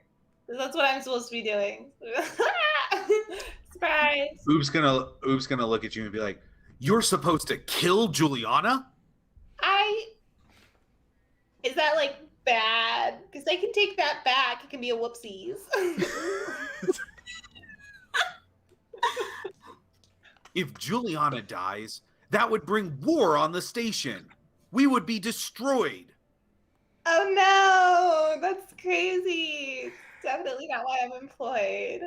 I'm gonna look over at Alex, at Altair, and be like, "I think she wants the station to be destroyed." I can be swayed. I don't think she does. I watch her show a lot. And her character development is really on point. And I don't think that by the end of the scene, she'll want to do that bad thing to all the people anymore. Especially not if she makes a lot of friends on an adventure. Wait a minute. Why you keep saying that we're shows? Yeah, you say that character development, but I'm just like a little octopus girl. I'm not like a character. What are we, some sort of playthings for you? How do you know all this about me? I watch you. Through the hidden cameras. All the time. I don't need much sleep. I drink a lot of energy drinks. That's what I do. I'm a monitor. My job is to find assassins and to track the gangs and people who do bad things. But I don't think you're bad. I kind of get detached sometimes that it's real people, and it feels kind of like a TV show. So that's kind of what I got used to calling it. I'm sorry if that's offensive. I won't use it anymore. I'm not offended. Of course Thanks, not. Of course not. Well, listen. The people here are real. The situations here are real. And they're important. And people live lives, important lives here. And you, points to N, if you have some sort of situation that you're working behind the scenes, if you do anything to harm the people on this station, the people that are innocent, do whatever you want with the people in charge. I don't give a shit. But the innocents, they matter. And if I find out that you're going to do anything to compromise that, I'll end you myself. She looks at the gun, like, pointing right in between her eyes, and she, like, pushes it lightly over, and she's like, Oh, you're one to talk. Haha, I'm just gonna start a rebellion, but then I'm gonna be angry about the person who's just doing their job. Doing the job. That's what everyone says. And then all of a sudden, you start hearing, wait. And then you hear it gets louder. They're coming. And then We should go. Altair goes outside, and I'm going to use a strong action, or a strong move. All the people that are waiting outside, or not waiting outside, but in the junkyards who've attended some of my rallies, who have are just kind of trying to fend for themselves. And I get up and I say, apparently our cats are all going crazy at the same time. Mindless hysteria. They know the story's intense. I jump up, I say, everyone! Something threatens our way of life. We must. I'm gonna use my tablet to magnify your voice. Thank you. Use the cameras. And all of a sudden, not only that, but I actually feel an adjustment in my voice box. Yeah. Everyone! Something threatens our way of life. They're approaching now. They've taken over the Jeffries. Oh boy. Oh boy. Protect yourselves. Protect us. We will do what we can to save you. All for us. We will take over. We will survive. Defend. Defend. I'm I going to sway look an at the audience rest of into you. impassioned action. Yep. I'm going to look at the rest of you and say, follow me. I can take us to West Philadelphia and to Juliana and to what I believe will be this maker. How do you know? It's not like you were born and raised there. Follow me. All right. Okay. Was that All right. and the Yeah. major scene? So it's going to be my action, right? I had no idea where this was going. I'm so excited. So this is going to be another major scene with all of us in it. Great. Okay? We have climbed down what seems like miles of dark, unlit tunnels, walking across catwalks full of rusty holes, down like those like rung ladders, just descending deeper and deeper into the bowels. And really all we see every now and then is just like a little flicker of like computer light, just kind of like in the corner, keeping us lit. I believe me and Altair will have like flashlight components as a part of our gadgetry that we're trying to like show the way with as we're kind of leading people. But we've been going for just like what seems like many hours, just descending deep into just like the darkness that is West Philadelphia.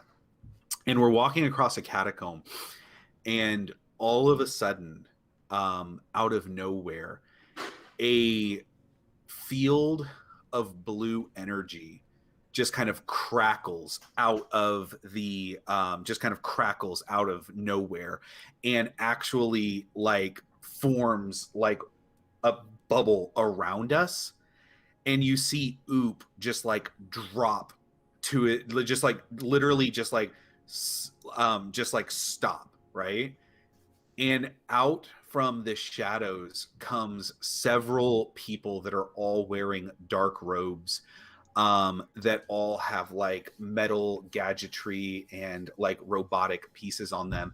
And with them is a woman who has a cybernetic implant in her face, and she has a glowing red eye and like purple robotic like dreadlock hair that's kind of pulled up. And N will know this person as Juliana. And she steps forward, and she's also holding a screen just like Mitzi has. And she presses a couple of buttons, and Oop falls down on his face and says, well, she just looks and says, well, that worked well enough to override his program and bring you exactly where I needed you to be. Hi, girl. Crazy to see you here. Yes, I do believe that. What do you organics say? The tables have turned, I believe. How the turntables. Yeah, no, I think he's got it right, actually. We actually say pivot. But that's just, that's not a. It's fine. You did fine. That's fine. So good. All of you have fallen right into our trap. Each of you was disturbing the ecosystem that was going to allow for a nice, calm takeover of the station. What do you mean takeover? I was gonna say those two words really don't match very well. It's like calm and like take over, like ooh. Well, opposites attract. You know, the whole Ross and Rachel scenario. True. Right, just like you and David. Yes, he served his purpose as well, too. I heard you were just on a break. Yes, I will leave my people to take care of you. And the people in the robes kind of step forward and like using these different like large rods kind of like bring each of you into like your own separate bubble and are kind of like walking you along. And I will go ahead and just end the scene there, and someone else can pick it up after that. I can pick it up. Yeah, and I also don't want to keep playing Juliana, so someone else can also take the So gladly. Can I also say that Altair, the man that you know as Mac, is with her. Ah, okay. Mm-hmm. So Okay. Mac is with her in this. I would like to use a weak move to understand the limits of my power in the real world. Because what happens is that we are taken forcibly into a holding area deeper within West Philadelphia. And what they've actually done is set up a whole staging area. They've unearthed a lot of technology that is well advanced beyond any of the things that we have adapted for our own use, and also use kind of the AI system that Alex was using to take over the Jeffries. That's one of the things that they found and are incorporating to slowly take over the entire system. And all I can do is sit in my cage and feel completely useless because they took my tablet from me, and I'm just a jelly person in a cage, and I have nothing to offer and nothing I can do. Oh, jeez. That's my move. So yeah, so we can toss it over to Alex, who will now take an action. And I mean, just so when whatever you decide to do, Oop is just with you guys in whatever holding cell that we're in, but he's just face down and like basically it's like the off switch has been flipped. I'll be like over him, just like petting his back. Just sad. I'm going to do a little bit of a minor scene, and I'm going to do a basic move that's kind of a part of this. And I want to do a little bit of a continuation here. I noticed that she's standing there and kind of sitting and kind of slumped down. Mitzi's kind of a little down, and Oop is sitting there face down. And I lean down, and my arm switches over to kind of like a little welder and some tools and kind of like these things. I said, let's take care of him, shall we? What's wrong with you? Even if we do wake him up, what are we gonna do? There's nothing we can do. We're already beat. The station's done. Never done. I think you just like a really sad perspective on things. I really wouldn't be that worried. She's like, I'll talk, but she keeps not doing the things that she says she's gonna do, even though we're in a jail cell, and she's absolutely doing the things that she said she had planned.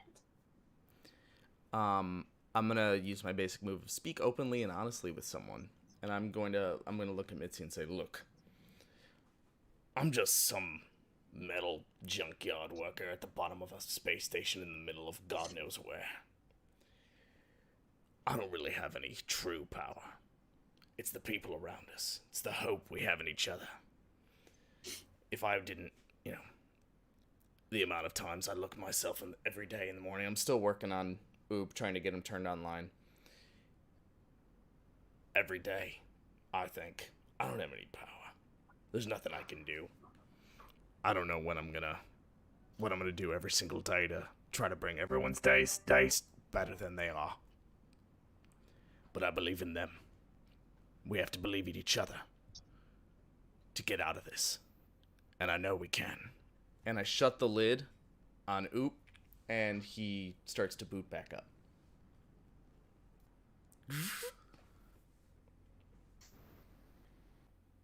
Where Who do we where do? are we? Oop, do you remember us? Yes. Yes, I remember you, but last I remember we were running from Jeffrey. Oh, She's that. Oh, geez. I understand. Hey, Oop. So we ran. We went to West Philadelphia. We found Juliana. Turned out she's not so nice. And now we're sitting in a cell, and I think that it can be really easy to look down on things, but I also think it's really easy, and I'm going to use my move to pull out my kill switch and be like, I also think it's really easy sometimes to remember that we always have a kill switch with us, and that's like the ultimate form of blackmail. And so as long as we get her to listen to us, I think we could kill her. I really do. I'm just gonna start heaving giant sobs into my hand, and I'm just gonna just be like, Oh no! Oh no! How can I? It wasn't your fault. Lord. Oop, it wasn't your fault. I knew this would happen. You couldn't have known. What can I do to gain your confidence? And I'm going to use lure. So I'm specifically going to ask Oop to get him to feel better. How can I gain your confidence?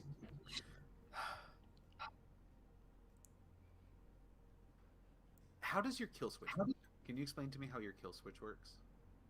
Yes, it looks like my badge that I take around and swipe during my tour guides, but when you pull it apart, it's got a little USB that if I plug into any mainframe on the orbital spaceship, it will completely shut down all electronics.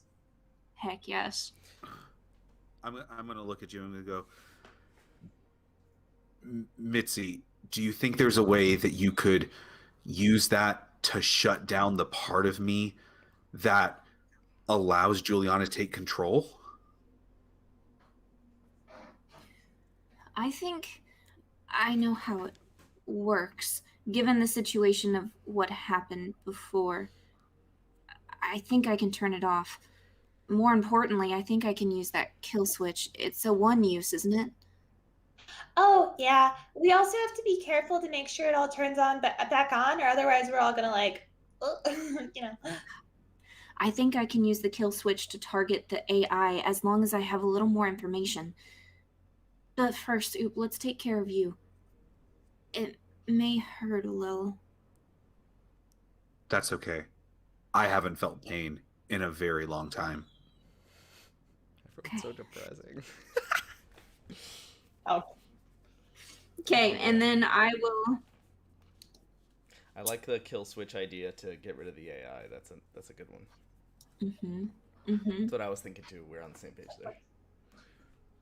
So I'm going to spend my token that I gained again to do a strong move where I'm going to manipulate his subsystem to block out any outside signals. So I'm pretty sure that they're air like wave signals, even though I don't know exactly how they work. So I'm going to make his system a closed system so that nothing can interfere with that system. Gotcha. I'm actually going to take a strong move. Ooh. Mm-hmm. Okay. And I'm going to say,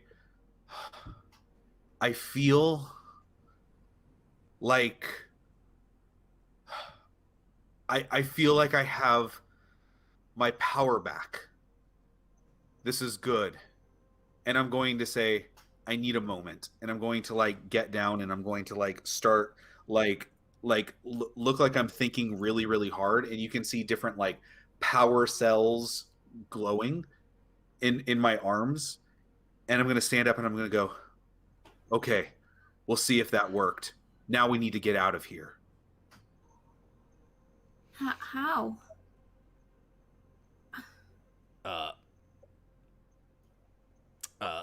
Well, first off, we need to come up with a plan before we just barrel out of here. You said you could make that kill switch take care of that awful AI that's kind of sounds like this one. I think so, but I need to know the main source. I have to be at the main frame. And it could be anywhere in West Philadelphia. Well, I have a strong feeling that where we find Juliana, we find the main source. And I have a strong feeling that's where her and Mac might be keeping that maker as well. Don't forget, I saw something down here. I don't know if she controls it or if it's maybe something that was drawn to the new electrical energies here. But there's more to be afraid of than just Juliana. Well, I'm sure we can handle that. I saw the Yeah, weapons on he's this got guy. dinner. Well, Okay. I'm gonna see here. Do I have anything that we can use to get out of here? Oh crap. Are we in a bubble? Or are we in a cell? Whatever you want. Okay. I will say, I am a trained assassin. So maybe if we can get that guard over here, maybe Or or if we don't want to kill anyone right now, because that would be scary, right. I have these. And I pull out a vending machine snack. where did you get those? I did a really good job finding some people, and I actually got two. There's 2 guards, right? Do you think maybe we could distract them? At that moment, I go, "Hey, God, we got some vending machine snacks over here." The guards are going to walk over and they're going to say, hand those over right away. Well, Sure. how are we gonna do that? I'm going to throw them outside the cage, but I'm going to attach little jelly tendrils to them. Because I'm a jellykin. So I'm going to throw those out there. And when they go to get them, I'm going to just like pull them and like keep pulling them so they can't ever actually pick them up. Like, maybe we should kill them. Do you want to do that now? Oh, yeah, I can do that. Hi. And Kenny's gonna whip out one of her knives, and as soon as one of the guards comes chasing one of his necks, she smacks it into the back of his neck and cracks it backwards until he falls flat. I like you. Oh, thank you! And I did have to spend a token to do that. So I did that during my lure. I got that token. And she's like, look, now we got him! And she's gonna like drag his bloody body like as close as she can to the side. And she's like, Okay, so we're like looking for a key. Do we That want was- anything else? That was very effective. Huh? That was very effective. She is very talented. It's pretty good. I have There's killed many, many people. She is good at killing. Yes, we got it. Thank you so much. You've killed There's blood. many people. What? You're just Yeah, gonna skip I mean, over the fact that he said he just killed many, or he's killed many people. All right, let's just do that then. you've killed many people. I thought I was the only one who killed many. The I was snack- a construct of war used by the construct before I escaped. Ah, Oh no. good to know.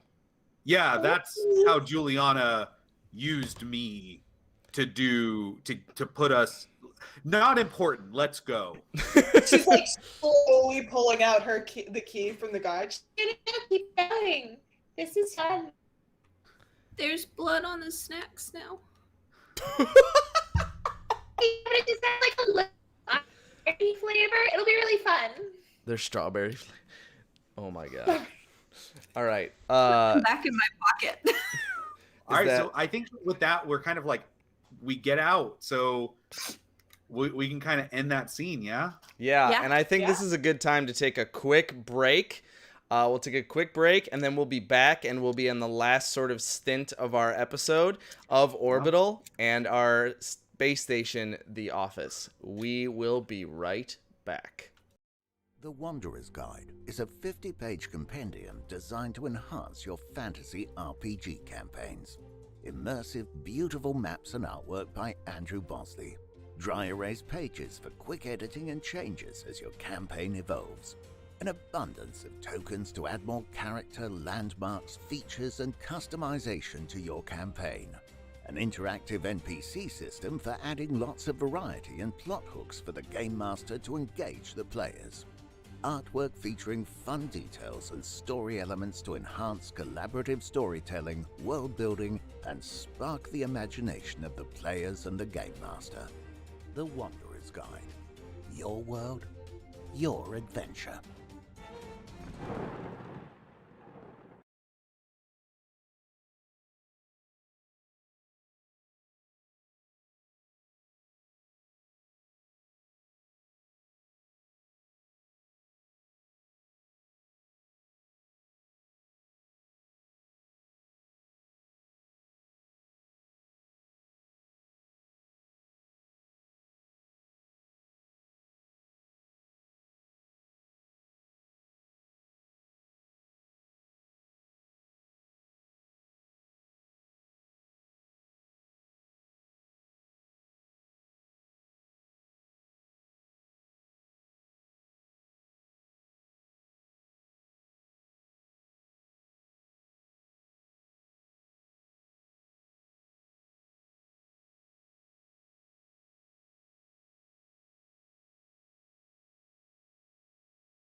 Okay, here we go. This We are back. I think we're getting close to the end here, but we're gonna put it over in Emma's hands.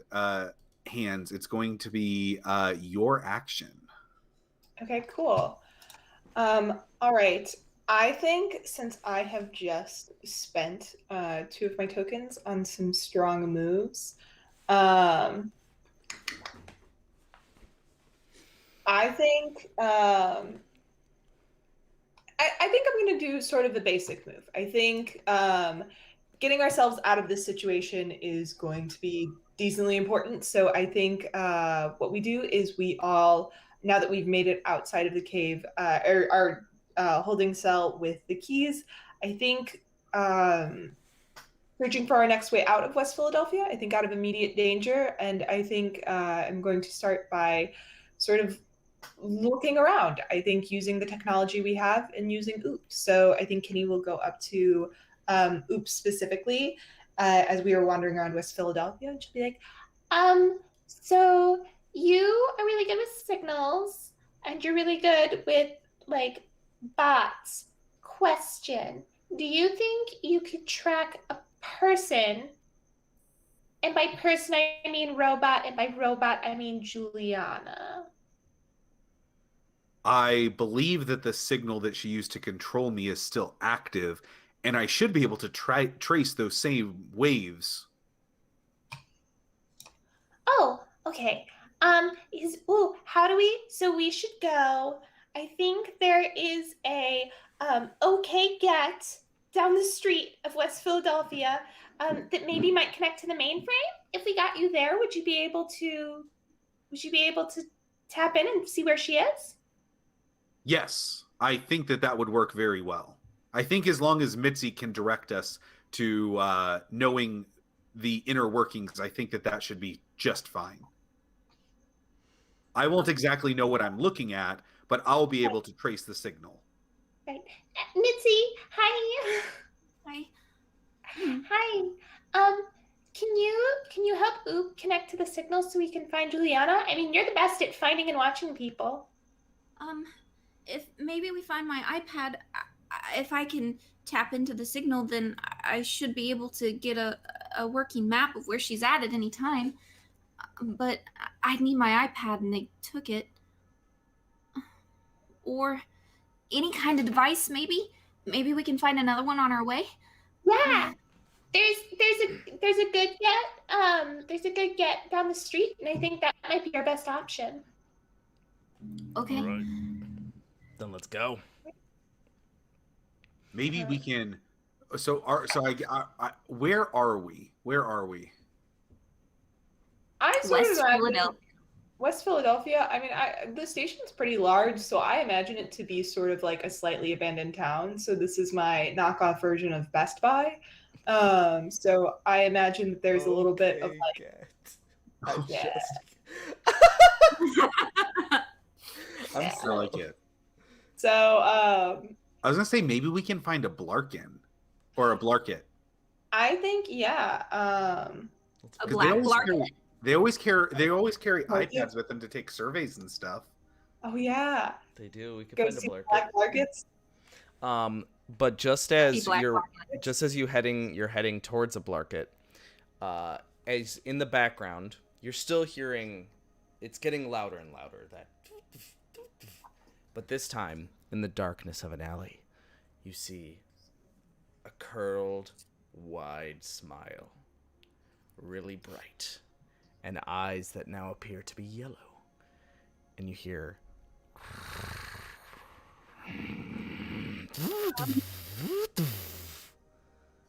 and then it fades away. I want to go home. Let's get out of here. Let's get to where we need to go. Move. I'm just holding her hand. I'm just holding Gail's hand, just crying. I have an idea. Hard, but like you have 8 legs, so let's get them moving. I'm trying to think of this logically, everybody. Okay. If we are in this ancient part of the station where the power constructs are not the same as where they used to be, you can use my body as a generator. And if we can get Mitzi some way to track things, we may be able to reprogram Jeffrey and send all of the Jeffreys into West Philadelphia to stop Juliana. It would be a hacking job, which that's what I got promoted for, but it would be tough. You'd have to buy me some time, and I'd have to be pretty darn close to the Jeffreys in order to get into the system that would then spread to the rest of them. Kind I of could like a virus. definitely boost your signal. Okay. Yeah. Would you be okay? All right. Yeah, I think I if can do we it. need a distraction, though, I think we have a man that's just suitable for that job. You're damn right. This is gonna Altair, be- do you think you and your people can start a distraction? Something that can get the attention of all of the Jeffreys in one spot? I'm sure we're gonna damn try. So Cool. if they're supposed if the Jeffreys are supposed to now be on like trying to make everybody happy, what would draw them all? A to- large crowd of people. A large crowd But of they people. all have to be very sad, right? They'll be Or angry. at least just yelling Jeffrey. They're going to be angry.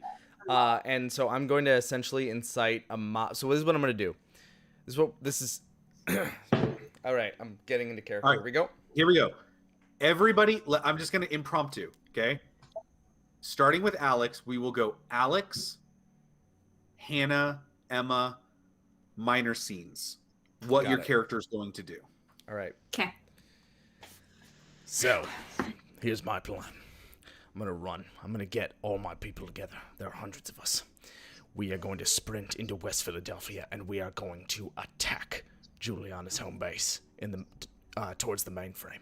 And we will try to bust in and take care of her with all of the horrible, with all of that horrible violence going on. The Jeffreys are sure to take notice. There's going to be despair. There's going to be anger. There's going to be loud noises. It's going to bring them in. Once they show up, we will disperse, and they will immediately rush in to take down Juliana as the source of our despair. They will take them down, at least cause enough distraction to maybe make them leave, and we can take a look and see what's going on in that mainframe, so we can get in there and get rid of this AI for good. So do I need to set up the minor scene of how I'm then doing that? Yeah, go ahead. Okay. Just run through a minor scene. All right. So I rush back. Altair rushes back to the junkyard. There's now pieces of Jeffreys all around the ground from when we were there before. You see just occasional, some of them are no longer Disneyified, right? There's some still on the ground, and I see my friend Copper there. He stabs through, and I go, Copper, you all right? and I look around. He doesn't talk much. He just nods at me. I look at all the people, and some people are injured, but there's still a large number of us left. And I get up and I say, "Everyone, thank you for your support. Thank you for your courage. This fight is not over. There's an evil, along with this horrible virus plaguing our station, that threatens our way of life. We must go into West Philadelphia to take this evil down. And on my signal, we will disperse, and we will bring these horrible bots to take down this evil for us. That is our plan. Who's with me?" And everyone, let's go! We will blindly follow you, because you are half robot. And I jump down off the soapbox I'm on, and I go, "Parkour!" Follow me! And I rush into West Philadelphia with hundreds of angry people from the lower levels of the station. As you go up to make your epic speech, Oop and I run to the OK Git, and we do find some computer systems, and we make our way back to just outside the mainframe where all of this is going to happen, where the Jeffreys are going to be drawn, and I start setting cables into various parts of Oop's body. And at that minute, I begin to doubt the amount of power that he can produce, and am concerned if I will be able to do this or not. But I plug them in, I boot up the different systems, and I find a way to start hacking into the mouse frame.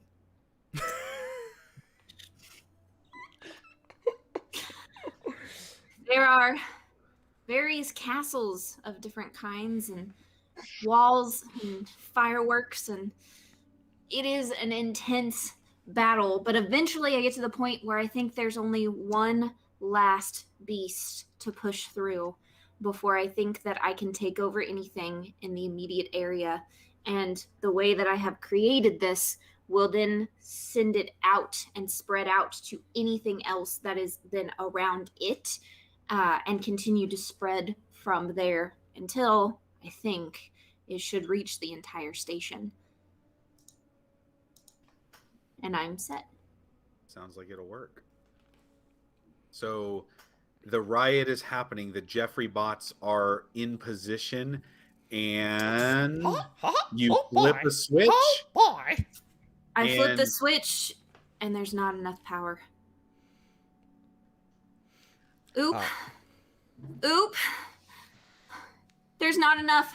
I can't reach enough of them to make it reach the point. All right. It's not going to work. Hannah, Mhm. Oop's going to yell, Mitzi, get out of here! And he's gonna start like steam and smoke is gonna start like pouring off of his body, and different parts of him are gonna start like There's several glowing. alerts that start popping up on my screen. Oop, stop! Yeah. Stop! You're going to overheat! Stop! It's going to start like turning red, and things are gonna start like popping and just like, and it's going to start like little minor explosions are going to start happening as like sparks are flying, and basically like a bit bigger and bigger explosions as you run away are going to start happening as like things start to crumble. But like the power that's surging through the cables, you can see as like his frame is just kind of like still standing there being charged electrically. I'm going to run out, yelling, Altair! Altair, get out! In! Where are you? Everyone run! Go! Get out of here! I order all my people to run as all the bots are now starting to descend on the mainframe area where Juliana was. And I look over and I see what's going on, and I just kind of look at him and look at Oop, and I kind of nod in his direction. And I grab everyone and start running. All right, Emma. And Kenny was defending the door, and then suddenly she was gone. When she started hearing the corruption going on inside, the running, she sort of disappears, and she's sort of running the opposite direction. She's light on her feet, but she seems to know exactly what she's doing. She realizes where everyone's going and exactly where Juliana is. She slips through the crowd. She uses her training for actually sort of to do something good for once. And with that, when she sees everyone sort of running, she can see Juliana standing at the top of a hill in front of a beautiful mansion, fighting with all the robots. And she's gonna approach her for the first time, not in the shadows, but in the middle of the light. And she's holding a knife, and she kind of tosses it. She looks at her and she's like, Hey, so, you missed your nail appointment. So, I figured I could take care of that for you. How does that sound? I'm going to be real honest with you, sweetie. I always freaking hated those nail appointments. Oh, guess what? Sue puts her knife up and she goes, Yeah, I know. That's why I made you go, bitch. and with that, So, epic fight happens, and you end up, you're a better assassin. You end up stabbing through her, and she... in a robot body. She's Who like, sent you? Guess what? It was no one, bitch. I just didn't like you. and then she punches the knife through her chest. She falls onto the ground dead.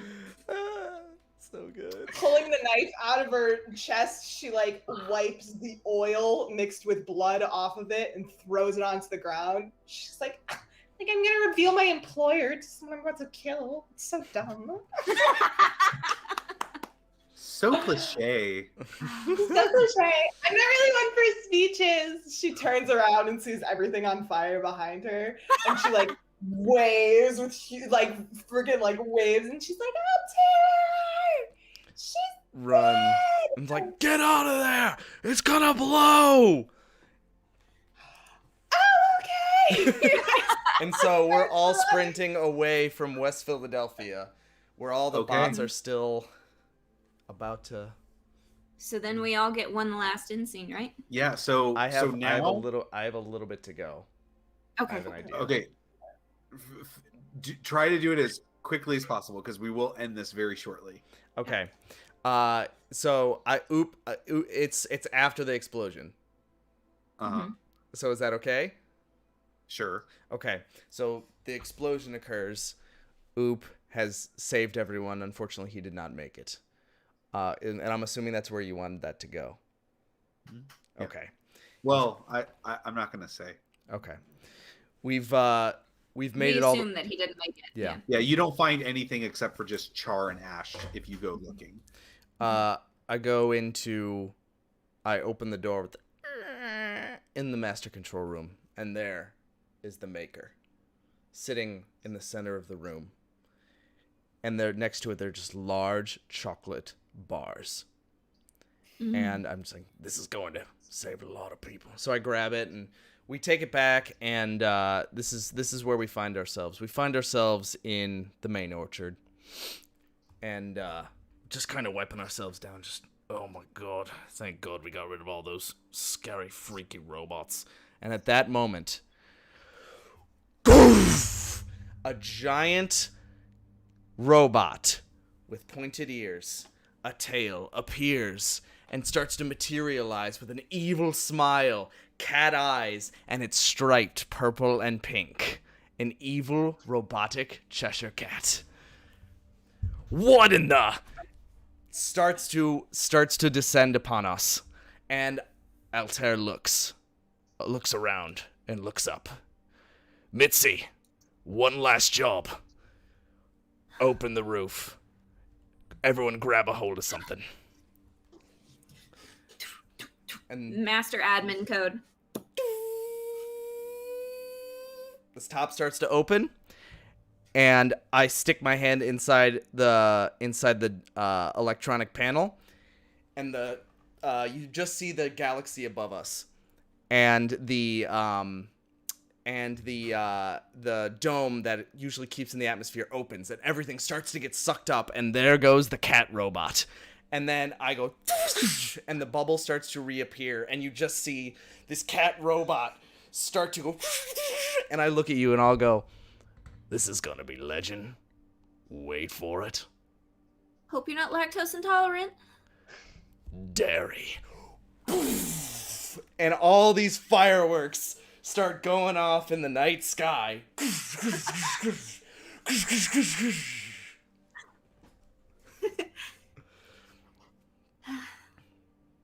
Way All to right. pivot. So Holy shit.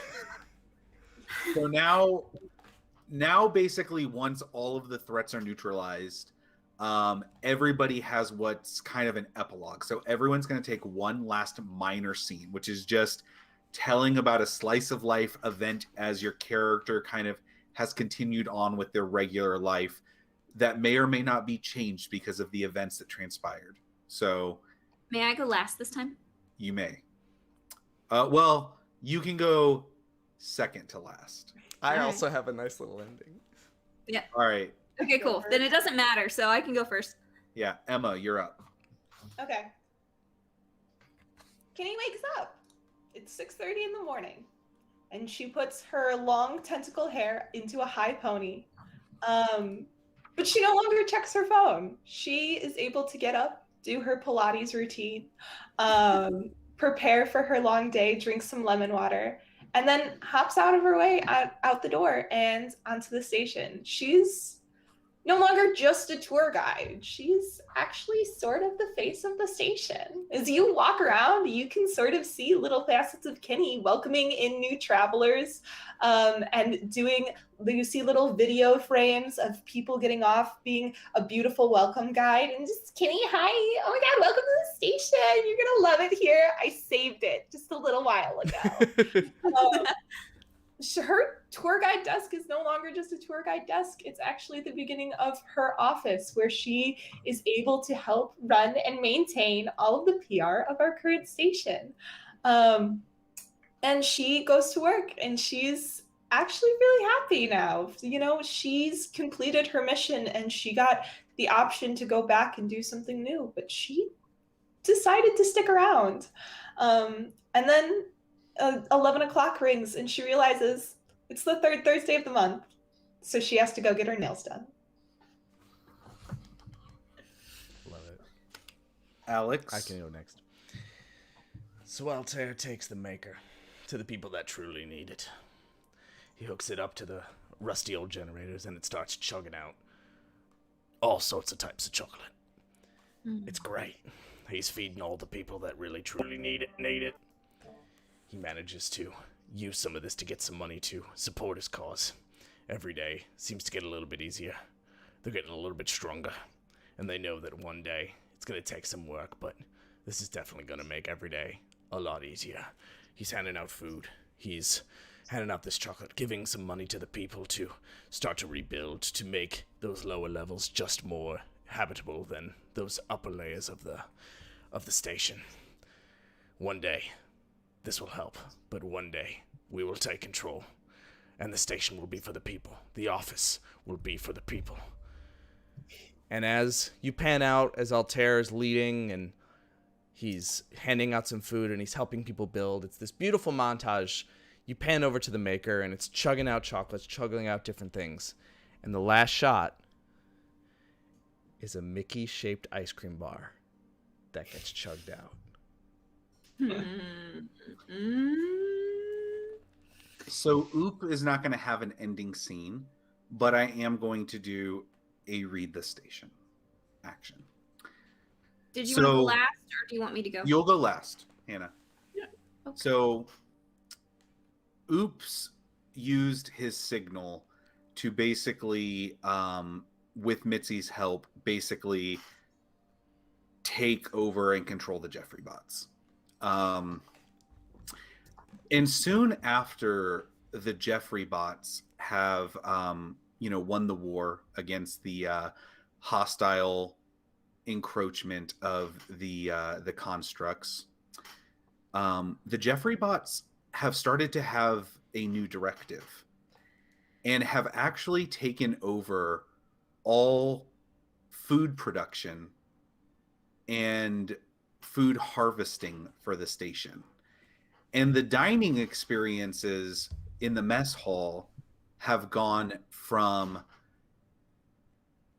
agreeable general cafeteria goops that were life-sustaining to 5-star gourmet food with a really special flair in the bakery department. Seems that the Jeffrey bots really, really great patissiers. And the read the station is going to be how the different groups in the office, how this has affected their life. We'll start with the villainy and scum, I think, because they're the ones most affected by this. So because Mac and the Orchard Syndicate chose to side with Juliana in the takeover of the station and it failed, they were soon defeated by the People's Revolution. And without the Maker, they were unable to regain any favor and soon were completely eliminated. The Cocoa Bros, no longer the sole provider of chocolates, also found themselves out of work. And try as they could not steal the Maker from the People's Revolution, and so they joined it. And now, for the first time, the station is enjoying a season of peace. I will talk for the Blarkets. Usually this cafe is filled... I speak for the Blarkets. One single Blarket in a blue suit approaches in front of a sea of black-suited Blarkets. And he says, I will take this one. The Blarkets we're so excited about what the station could be, honestly, as a tourist destination. There were so many options. It was a utopia between the tinnies and the organics. And ever since this whole station, it's been a PR nightmare. Just the way they have been advertising outside of it, it has been a fury rush. So honestly, all of these delectable treats have been really nice. They've been really enjoying them while they sit in the cafe with their confused upside down coffee mugs, just plugging away at their computers, tapping all day. So honestly, they hate it. It hasn't been great. It was better before, and now it's a nightmare. But they're really starting to dig these little ice cream shapes. They think that they could be a really cool icon for the station going forward. So with the one blue blark, it picks up the small little triple circled ice cream cone, and he turns back to the other blarkets and he goes, "Ah, the blarkets!" And they go, "Ah, blarkets!" And then they all turn around and start back to their tables. Well, as the Jeffries have a new directive, they are functioning at max capacity and better than they have before. They're working as a unified front to provide delicious meals for the inhabitants of the office. They want to ensure that every day is pretzel day. That everyone has a delicious meal for them. And that they can ensure that the station lives a life of prosperity and happiness. And maybe there's an inkling of some sub-program that may find its way back. But this time the people will trust Jeffrey.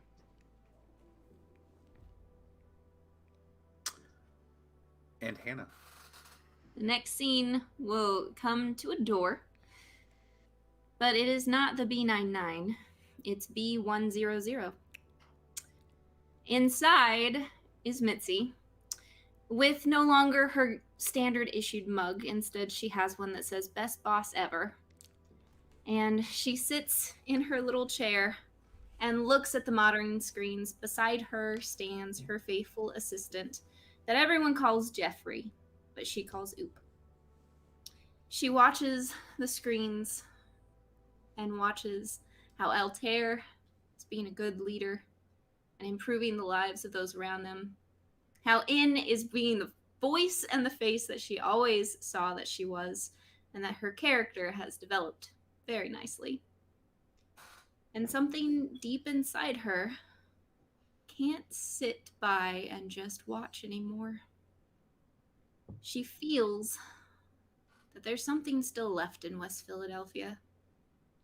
There are secrets that haven't been found that may yet prove dangerous.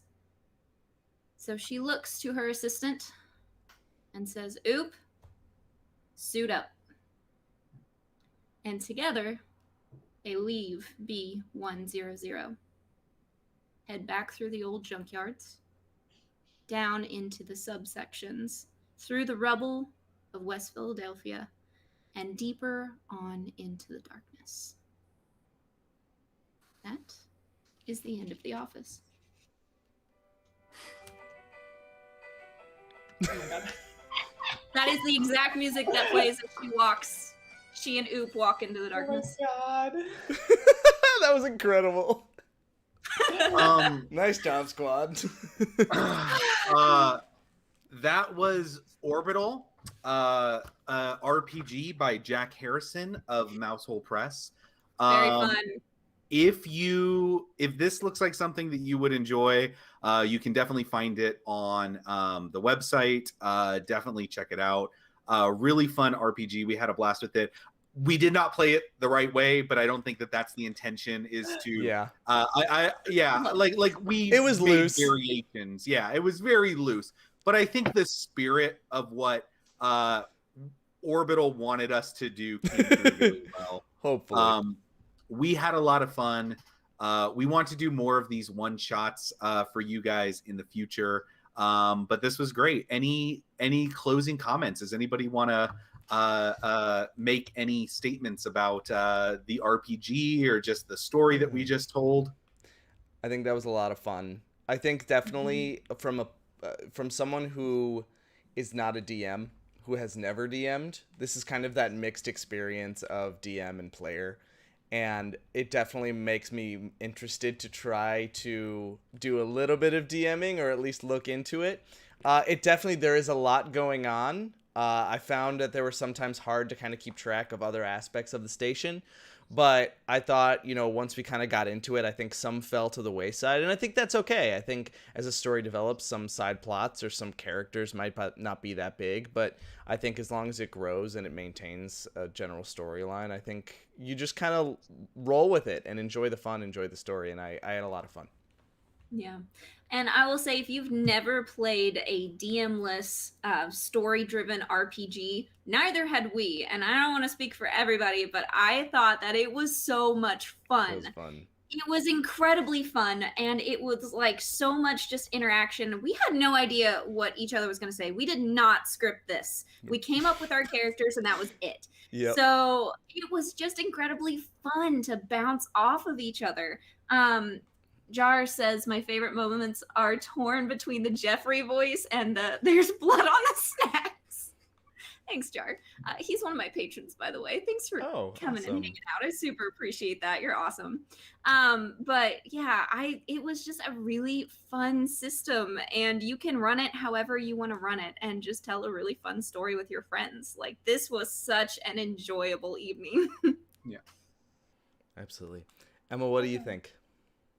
I really liked it. I will say I'm generally a D&D player, and I've DM'd one-shots before, and I have to admit it does feel sort of similar. So I think also that this is a really great game if you are someone who has played sort of the classics, but if you are a little nervous to take like a bigger step into being a DM, I think this is a really great game for that, because I think it does very much have the sense of like you can let stuff fall to the wayside and pick up plots because it's all going to be combined into that single experience, like DMing a one shot is, without having to like think too hard or like go to details. And it also really keeps you on your toes. I had a really good experience with it, and I think that it's really fun, especially if you love games that are very RPG focused and like doing that role playing aspect.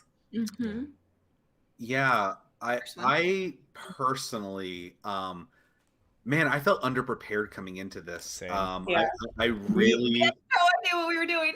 I just didn't know what was going to happen, and honestly, I didn't think about my character too hard until like basically my only thing was like, he'll make sweets for people, and he's part robot because he has a tie to the war, and that's like the only thing I thought. And then like everything had to be like, okay, how can we progress this, right? How can we make this like work? And so like I'm just like trying to think on my feet and be like, oh, like, okay, I'll just jump in and take control of this character, or I'll introduce this element, and everyone has to interact with that. Like I think one of the moments where I was like, okay, I have an idea, and I kind of moved with it, was when I was like, oh, I'll just make Juliana the bad guy and like have her. Yeah, we didn't know that was coming. Yeah, have her great. controlling Oop to like bring to like trap, to like kind of trap all of you, using Oop as like the pawn in her game. And I was like, that feels like that would have fit very well, and I feel like it moved the story along. But like I just literally thought of that off the top of my head, and I was like, we've kind of been like moving at this. I was like, I want to do something big and like make a big change. That's how I felt about introducing like the little ancient evil being like the Disney program, because I mean I was thinking about all these sitcoms and all these things and networks, and I'm like, what would be something that like takes over all of them? And I went, oh, it's perfect. Yeah, acquisitions. It was great. It was great. I was so excited to get it, but it was really because I was also trying to play off in the beginning. You said like the smile in the program, and I was like, what would have a smile? I'm like, a giant evil robot Cheshire cat. Like there has to be one final boss that appears out of nowhere. And then I was planning that legendary line. I really wanted to drop it for so long. I'm like, please let me do this. Yep. And I love how it's like we made it because the discs are like, the sacred text, right? Yeah. So it would make sense that it's like a callback when you're doing something like with someone else for the hope you're not lactose intolerant. Yep. And it goes back. And it was perfect. It was so good. I loved it. All the Easter eggs.